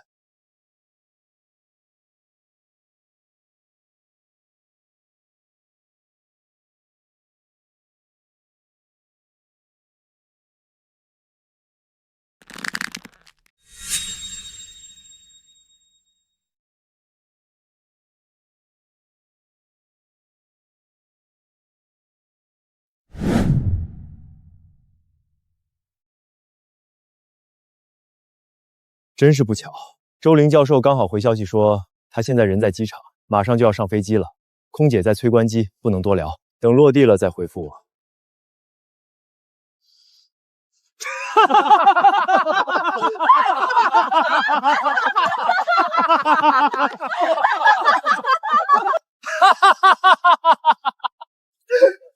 上飞机了，大表伯，你这借口也太老套了吧？怎么不说他上外太空了，信号不好呢？哎呦喂，真是笑死我了！编不下去就开始找借口炖了，是不是？还马上上飞机了，这电视剧里的烂俗台词你都好意思拿出来用？行了，建民，大家都是亲戚，知根知底的。你一个月赚几个钢镚，我们还不清楚？连周玲教授的面都没见过，还在这儿充什么大尾巴狼？哈哈哈哈！你要是能联系上他，我今天就把这桌子吃了。建明啊，你这就不对了，咱们周家祖宗可是有规矩的，人穷但不能撒谎。没本事还非要硬装，简直丢尽了我们周家的脸。技术够了，Santi Fot, Giometilo Mitsugre tocca creare un leone di Accianciazzuffa Meciber, e già già Melody son censone del Rasisoti。哎呀，雅文这外语说的真流利，叽里咕噜的，听着就高级。爸妈，你们赶紧找保安，把这3个丢人现眼的撒谎精赶出去。Tra poco il grande locale proprietario arriverà personalmente per effettuare il trasferimento dei nostri asset. E se il grande proprietario dovesse vedere che nella nostra famiglia ci sono parenti così vanidosi, cosa uscirà se lo arrabbiesso? Farli andar via subito. Ha ragione, Yawen. Anche mamma penso che queste persone siano uno sta. Soprattutto Zhou Zhen. Questo inutile. Appena lo vedo mi dà fastidio. 对了，服务员，去把保安叫到门口候着。一会儿如果有闲杂人等影响了大老板的心情，直接给我轰出去。耀宗啊，雅文刚才那一大串外语说的是啥呀？哦，雅文在用意大利语跟我讨论一会儿接待大老板的国际礼仪呢。毕竟咱们马上就是大老板的合作方了，得接轨国际。爸，他们宁宁，别急。Questo è l'istizione di elite di cui sei così effe. Diffamare pubblicamente gli altri in una lingua strana è una cosa incapati, e persino cercare di cacciare fuori un ospite. Questo comportamento è estremamente maleducato e mostra una grave mancanza di educazione familiare. 我的天，他在说什么？这也是意大利语？这发音听着比雅文还要顺溜啊！他不是破学无术吗？你怎么可能听得懂？你连国都没出过，怎么会说？怎么，很意外吗？你以为披上一层外语的皮就能掩盖你骨子里的粗俗和傲慢了？哎呦，原来刚才雅文是在用外语骂人啊！这留学生素质也太差了。就是，还以为多高雅呢，当面用外语骂自己长辈，真够丢人。周建民，你算个什么东西？你敢在这教训我女儿？你还真把自己当盘菜了是不是？周建民，你少在这装腔作势！你以为你不知道在哪儿偷学了2句俄语就能翻身了？我告诉你，假的永远是假的。今天跑来祝寿，不就是念着当年我爸给了你20块钱吗？当年那20块钱是因为秀梅不爱你，找我爸借钱给的你分手费。后面我追到了秀梅，所以这20块钱就是老子给你的分手补偿。你还当成恩情记了这么多年，真是天底下最大的笑话。听见了？这20块钱是我给你的分审费，你现在还有什么脸坐在这？还不赶紧带着你的那老婆孩子滚出去！你说什么？那20块钱不是表叔当年看我连饭都吃不上，好心给我的救命钱？哈哈哈哈哈哈！你妹妹病就是个无底洞，这20块钱够干什么？要不是秀梅实在不爱你啊，怕你死缠烂打过来求我，我连2毛钱都不想施舍给你。表叔，他们说的是真的。你当年给我钱，根本不是为了帮我，只是为了替你儿子打发我走。哼，行了，陈芝麻烂谷子的事儿还提他干什么？既然今天话都说开了，你这恩也算报完了，赶紧走吧，别耽误我们一会儿接见大老板。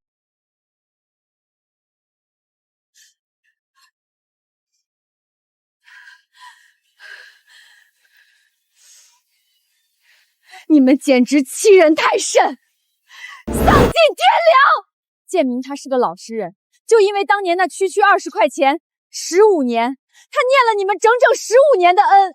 这15年来，他逢年过节给你们送礼，处处忍让你们的刁难，真心实意的报恩。可你们呢？你们利用他念旧感恩的心思，肆意嘲讽羞辱，把他的善意踩在脚底下，疯狂践踏。现在居然还拿这种龌龊的真相来恶心人！你们一家子的心肠怎么能黑成这样？待人连最起码的底线都没有，三观简直扭曲至极！疯女人，你算什么东西？敢在老子的地盘上撒野！我们就是踩他了，怎么着？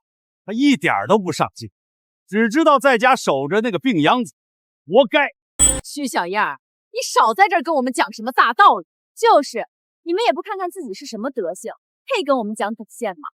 我告诉你们，我们周家马上就要飞黄腾达了！没错，一会儿大老板就要亲自到场，不仅要赠送我们家一套顶级大别墅，还要给我的公司注资8000万！听见没有？我们以后交往的都是大佬，再也不需要跟你们来往了。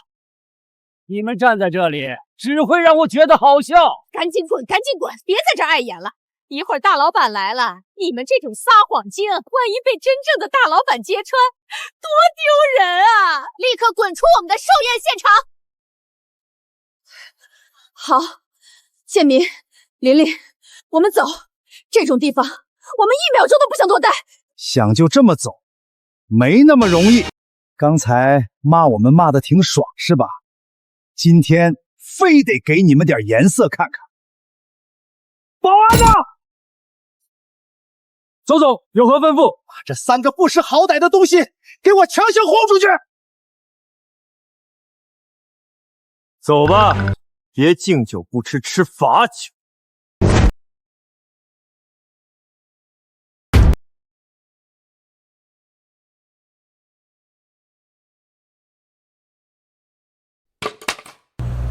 这什么声音？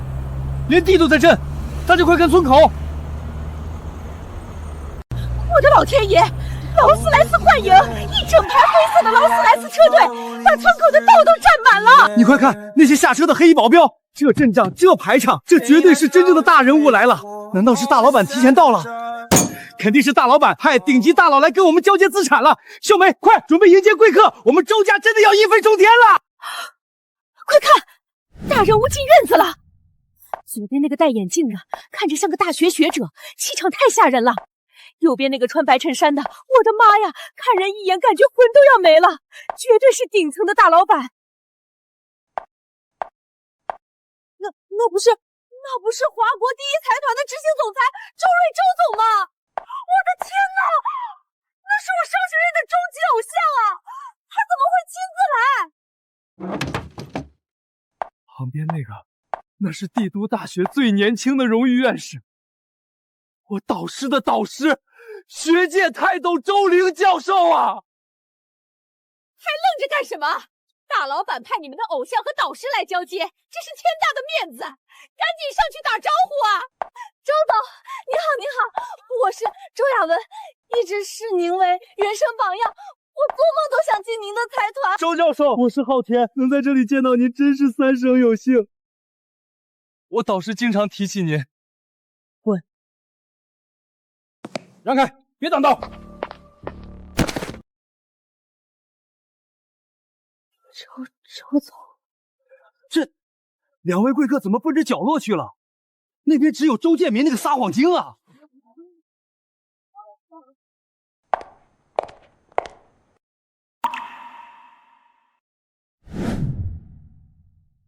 爸妈，妈，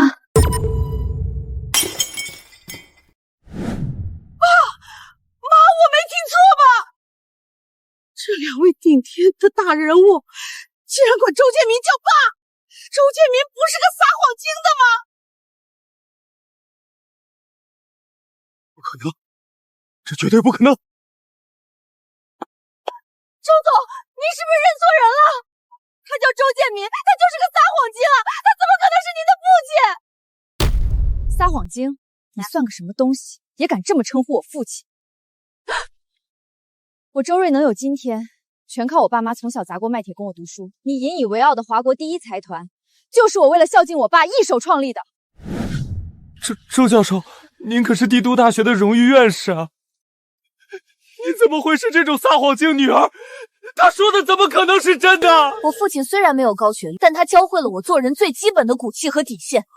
而你周昊天，你仗势欺人，毫无教养，简直是学术界的耻辱！我宣布，从现在起，你被我的团队彻底开除了。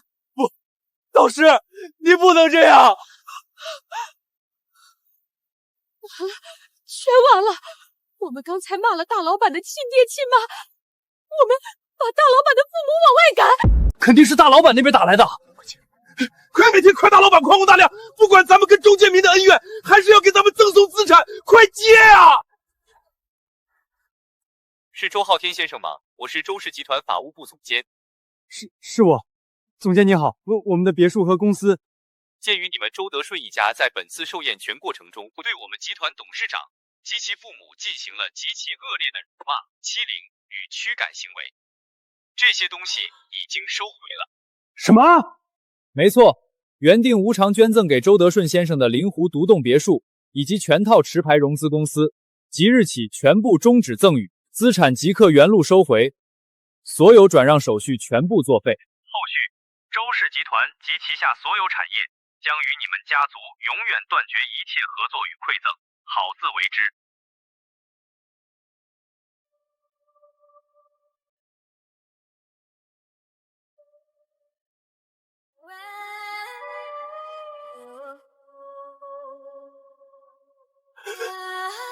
我的8000万融资公司全都没了！我的大别墅啊，我的富贵命啊，就差一点点啊！咱们这是造了什么孽，非要去惹周建民啊？完了，我不仅没进财团，还得罪了终极偶像，我这辈子全毁了！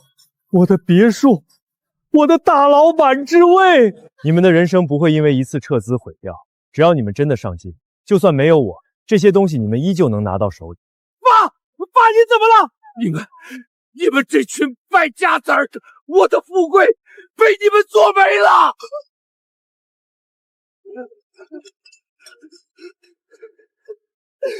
爸！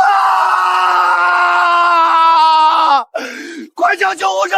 快叫救护车！快叫救护车！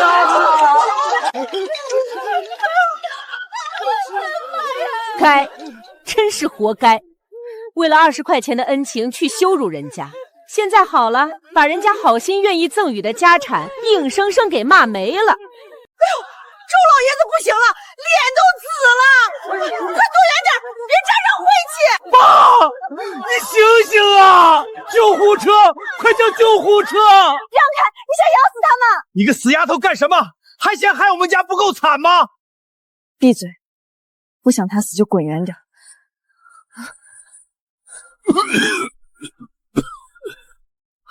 活了，真就活了！这周家3丫头好厉害的医术，人家刚才怎么羞辱他们的？这丫头居然还愿意出手救人，真是以德报怨啊！建民啊，快跪下！表哥，我们错了。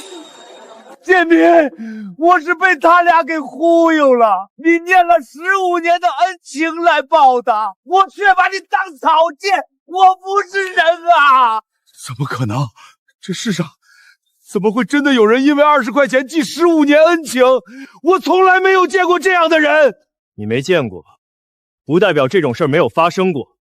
可惜了，我就是这种。20块钱而已，你怎么会记15年？表伯，这些东西你能不能再给我们一次？这次我一定好好珍惜。表婆，求求您了，把工资还给我们吧。蒋云向来心软老实，8成会原谅他们，把钱还给他们吧。是啊，毕竟也是一条人命刚救过来，总得给个台阶下。说完了吗？建民，你原谅表叔了，对不对？那别墅和公司绝不可能。表哥，今天这一趟我看清了，你们的品性接不住这么大的回馈，让你们一步登天反而是害了你。但是你们依然好学，很上进，这些东西早晚会有的。都是你这个贱女人！当年要不是你嫌贫爱富，非要拿那20块钱去羞辱周建民，我们今天就是大老板的亲家。那8000万的融资公司，那上亿的大别墅，全都是我的。你放屁！你个没用的窝囊废！当年是你自己看不起他，刚才在席上是谁骂的最欢？是你！你现在把锅甩给我，我怎么嫁了你这么个废物？你们赔我的前途！我本来可以进华国第1财团的。周蕊总裁看我的眼神像看一堆垃圾，我在商界彻底混不下去。我本来应该有的大好前途啊，都是因为我只看表面。报应，这是报应啊！人家记了我15年恩情，我却这么对待人家。呸！什么东西？刚才那么羞辱人家，现在后悔有什么用？周耀宗，你之前为了办这个流水席，在我这借的5万块钱，今天必须还。还有你在镇上租豪车充场面的3万块，赶紧给钱！老王，各位叔伯，你们宽限几天，我一定想办法。哼，宽限？你这种品性，我凭什么相信你？你以为谁都跟周建民一样这么好心？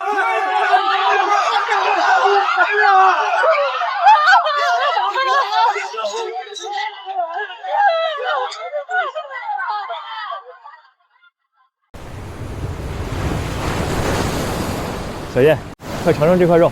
玲玲非说这是什么 M12级顶级和牛，我看跟咱们以前夜市买的也没啥区别。你帮我尝尝火候老不老？你这手艺绝了，比咱们当年在夜市烤鹅腿还好吃。你别光顾着烤，自己也吃一口啊！妈，您可太有面子了，堂堂董事长，现在专门给您一个人当私人厨师，这肉能不好吃吗？爸，我也要吃这块。去，这块是给你妈烤的，你想吃自己烤。爸，别光顾着烤肉了，签个字。意大利那个酒庄的手续办完了，已经全挂在妈的名下了。哎呦，怎么又买？上个月不是刚在瑞士买了个滑雪场吗？妈上周不是说那个牌子的红酒好喝吗？我就干脆把整个酒庄买下来。以后你们想喝，咱们就去那边住几个月。妈，明天我带您去趟欧洲，我联系了顶级的医疗抗衰团队，咱们去做个全面保养。我都多大岁数了，还做什么抗衰保养？浪费那钱干什么？那怎么行？您辛苦了大半辈子，以后必须永远年轻漂亮。钱的事您不用管，反正是大姐掏钱。没问题，记我账上。你们这3个丫头啊，妈这辈子最大的福气就是嫁给你们爸，又有了你们3个这么出息、这么孝顺的女儿。小燕，前半辈子跟着我，让你吃尽了苦。从今天起，这世界上谁也不能再让你受半点委屈。咱们一家人，以后什么都不管，只管享福。说的对，只管享福。爸妈，干杯！干杯！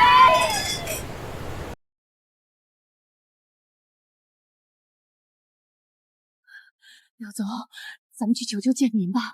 他那么老实，以前我骂他，他都不还嘴的。只要咱们跪下来磕头，他一定会把那8000万公司还给咱们的。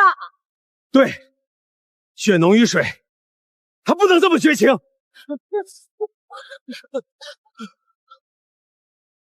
干什么呢？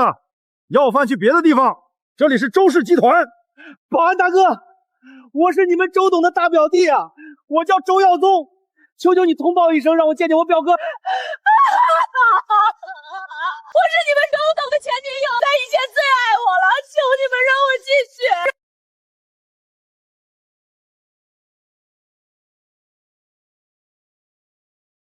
原来你们就是那2个在老家辱骂我们董事长和老夫人的畜生！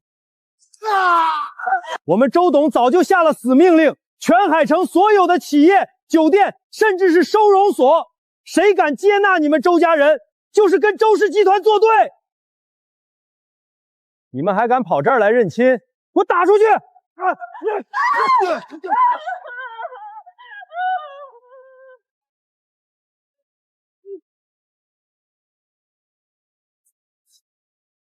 这不是网上曝光的那一家子极品亲戚吗？听说把大老板亲爹当叫花子赶出去了，真是活该！这种人渣就该饿死在街头。周阳，我跟你拼了！要不是你个废物，我怎么会落到这种地步？离婚！我要跟你离婚！贱人，你还敢提离婚？老子今天打死你！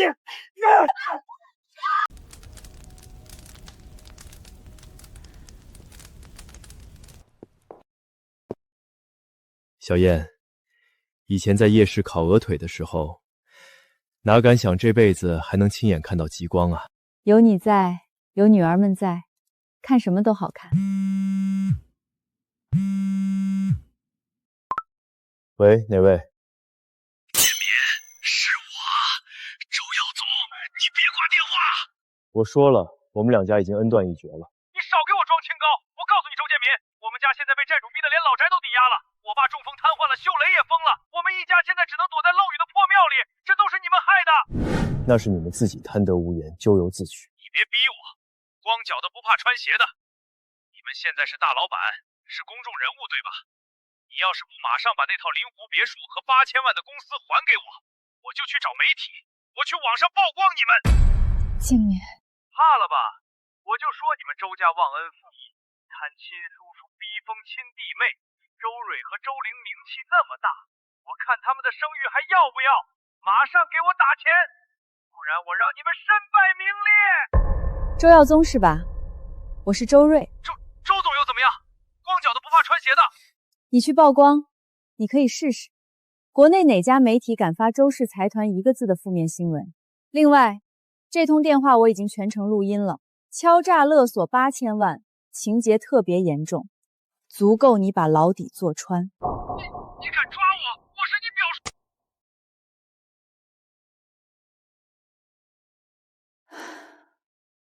他们一家真是不知悔改。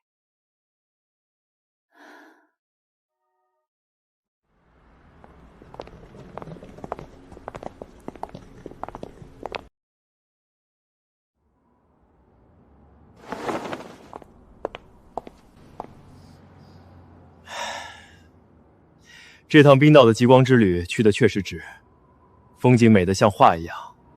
不过说到底，在外面千好万好，还是咱们国内的空气闻着踏实啊。这脚一踩在海城的土地上，我这心里才算是真正落了地。是啊，外面的米其林大餐吃的再多，也不如家里的热汤热饭养人。这大半个月天天吃那些西餐海鲜，我这胃都快抗议了。回去我得亲自下厨，去咱们庄园的有机菜地里摘点新鲜蔬菜，给你们做一顿地地道道的家常菜，红烧肉、地三鲜，好好给你们补补。爸妈，你们先坐车回庄园好好休息，泡个温泉解解乏。我跟老二老三得先去一趟集团旗下的生物艺校研究所，我们投资的那个抗癌靶向药新项目今天有了突破性进展，下午必须开个紧急短会，敲定后续的临床资金，这事关无数患者的希望，耽误不得。行，工作重要。你们姐妹3个现在是集团的顶梁柱，有责任心是好事儿。不过那家研究所建在西郊的盘山公路上面，位置有点偏僻，你们路上一定要注意安全，让保镖车队跟紧点儿。忙完早点回家。你妈的红烧肉可不等迟到的人啊！遵命，老爸，我们保证速战速决。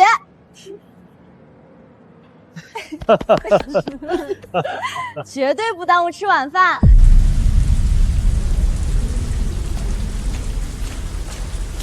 他们都在骗我，所有的人都在骗我。吃鱼子酱，吃鱼子酱。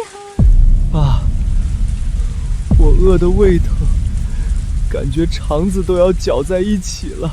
咱们已经3天没吃过一顿饱饭了，要不咱们去镇上要饭吧，或者去翻翻饭店后巷的垃圾桶，总能找到点剩饭剩菜的。我真的受不了了。要饭！你个没出息的畜生！我周耀宗好歹曾经也是身价几千万的老板，我这辈子就是活活饿死，就是从悬崖上跳下去，也绝不低三下四的去给那些工人磕头要饭。你看啊，你睁大你的狗眼看看，他们做的是几千万的劳斯莱斯，住的是上亿的大庄园，连顿晚饭都要吃什么有机蔬菜，凭什么？我们可是亲戚，打断骨头连着筋的亲戚，凭什么他们能在云端上享福，我们一家却要在这漏雨的破屋里等死？这不公平，老天爷不长眼啊！你想干什么？你别吓我！既然他们这么绝情，1分钱都不肯施舍，那我们就自己去拿，这是他们欠我们的。新闻上刚才说了，周家那3个死丫头，今天下午要去西郊的研究所。那条盘山公路极其偏僻，连个监控都没有。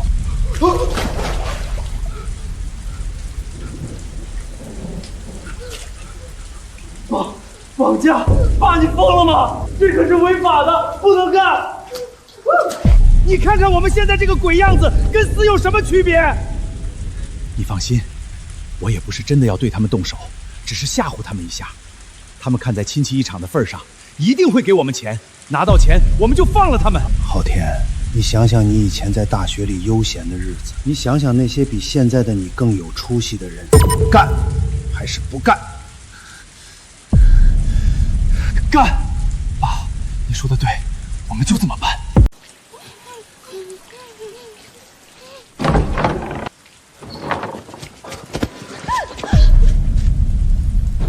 站住！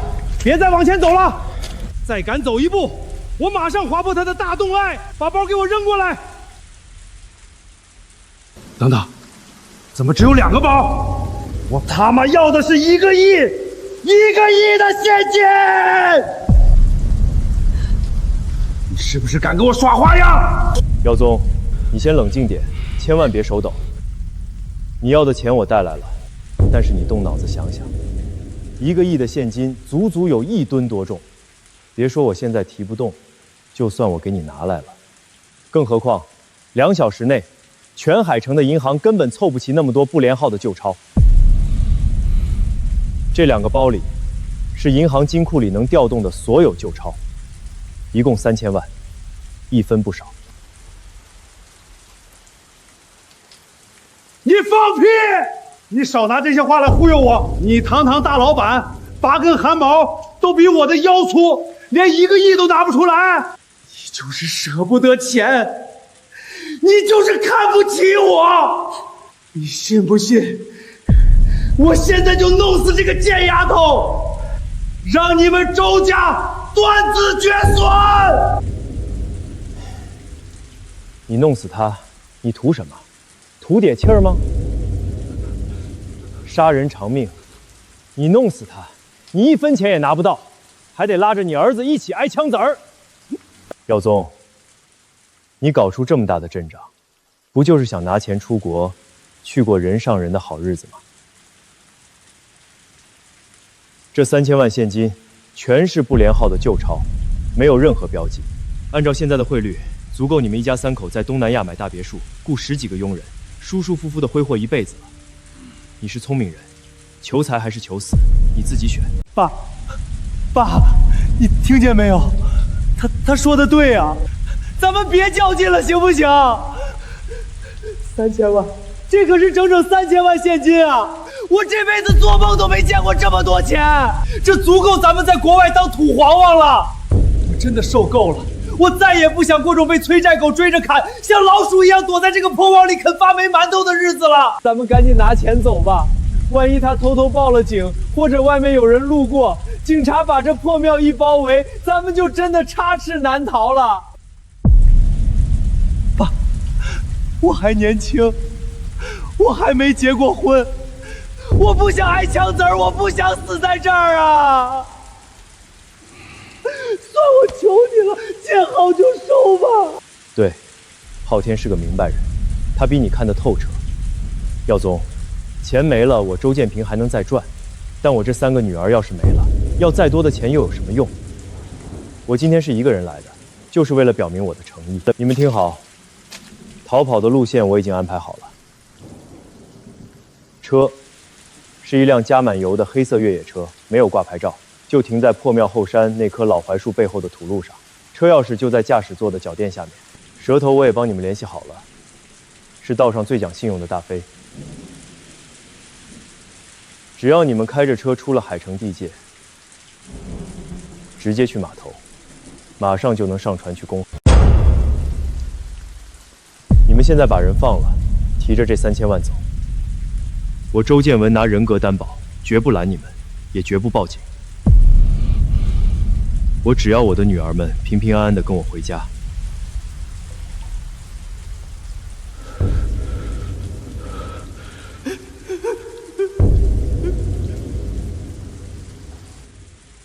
给我灌迷魂汤！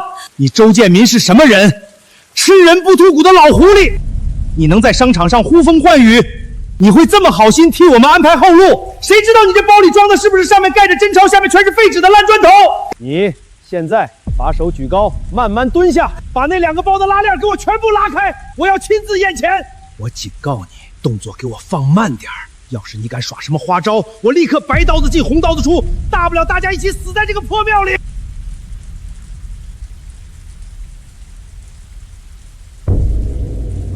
好，你千万别激动，刀拿稳，我这就打开给你看。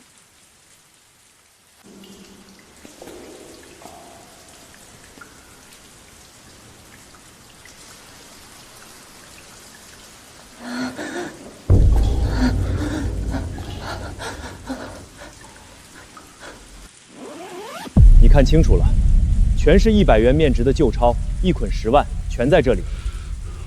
耀宗，你们下半辈子的好日子就在这2个包里。拿上钱，放了我女儿，你们就能重获新生。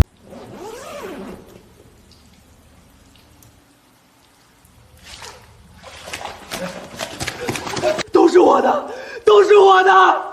钱，真的是钱，全是真的！爸，你快看啊！我这辈子都没见过这么多现金，咱们发财了！有了这些钱，咱们再也不用像阴沟里的老鼠一样躲在这个破庙里啃发霉的馒头了。咱们去国外买大别墅，买游艇，买最贵的限量版跑车。我要让以前那些看不起我、骂我是穷光蛋的富二代全都跪下来给我舔鞋！我要拿钱砸死他们！爸，咱们成功了，咱们这辈子都不用愁了。周建民啊，周建民，你平时在电视上、在新闻里再怎么风光无限，到了老子面前，还不是得乖乖低头认怂？你这辈子辛辛苦苦赚再多钱有什么用？最后还不是全给我做了嫁衣？你再聪明，还不是被我拿捏得死死的？算你今天识相。昊天，别他妈光顾着闻了，赶紧把拉链拉上，拿上钱和车钥匙，咱们现在就走，去过咱们的人上人日子。趴下！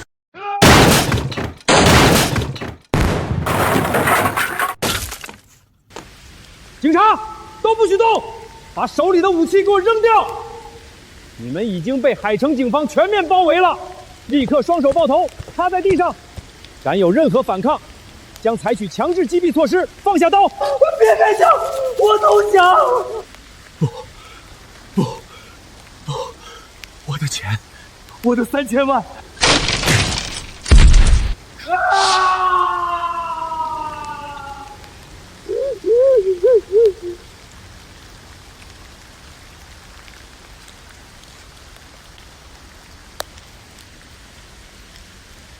钟建民，你个卑鄙无耻的小人！你不讲信用！你刚才明明发过毒誓，说绝对不报警，放我们走的，你竟然敢阴我！你这只老狐狸！你骗我！你说过不会报警的。蕊蕊、玲玲、宁宁，爸爸来晚了，让你们受苦了。有没有哪里受伤？爸，我们没事，我就知道您一定会来救我们，也一定会把这2个人渣送进监狱。爸，跟这种人废什么话？他们死有余辜。信用，那是人与人之间才讲的东西，跟你们这种为了钱连亲情都能出卖，连做人最基本的底线都能践踏的畜生，有什么信用可讲？你让我发誓，你问问自己的良心，你这种拿刀架在侄女脖子上的绑架犯，良心不会痛吗？我周建民做生意，在商场上摸爬滚打15年，的确讲究一诺千金。但我今天站在这里，首先是一个父亲，为了保护我的女儿，别说是发个空头毒誓，就算是让我散尽家财，让我背上千古骂名，我也在所不惜。这不是我阴你，这是天网恢恢，疏而不漏，是法律在制裁你。今天多亏了你临危不乱，胆识过人，要不是您刚才极其冷静地跟他们周旋，故意用打开拉链检验现金来刺激他们的贪欲，转移他们的注意力，我们很难找到这么完美的破门时机。您受惊了，剩下的交给我们。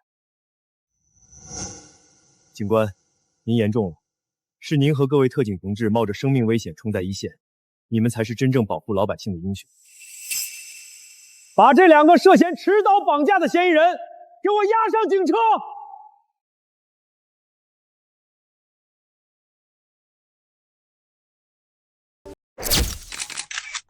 周董事长您好，最近关于您远房亲戚周耀宗一家涉嫌绑架未遂被捕，以及老家村霸团伙被连根拔起的事件，在全社会引起了巨大轰动。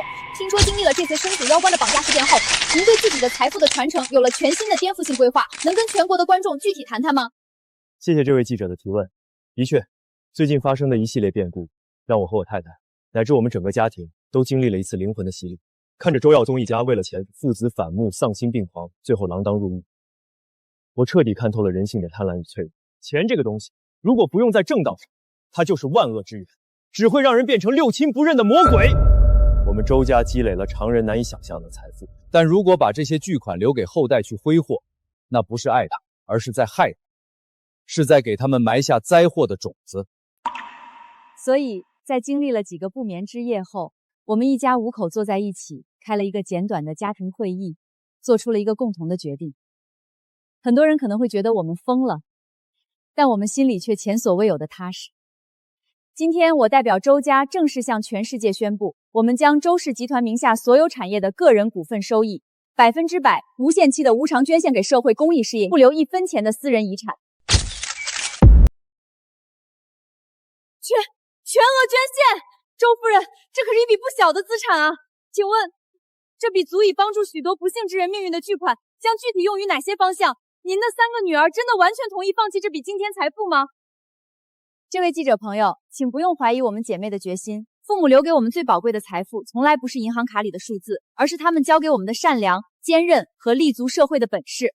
这笔钱，我们将正式成立建民与小燕慈善基金，资金的第一部分将全部用于中西部偏远地区的教育建设。我们要建1万所希望小学，让每一个大山里的孩子都能读得起书，改变命运。资金的第2部分将用于孤寡老人、重症儿童的医疗保障，以及设立专项法律援助基金，专门用来打击黑恶势力，为那些遭遇不公却无力维权的底层百姓撑腰。15年前，我和小燕是从泥里的最底层一步步爬上来的。我们苦过、穷过、绝望过，因为交不起20块钱的学费被人人指着鼻子骂，也见识过后来这泼天的富贵和人情冷暖。现在的我们什么都不缺了，我们把这一切交还给社会，只希望在这个世界上能少一些像当年我们那样在寒风中绝望哭泣的穷人，多一些能吃饱饭的笑脸，多一些能在黑夜里照亮前路的温暖。这就是我们周家在这个世上留下的唯一传承。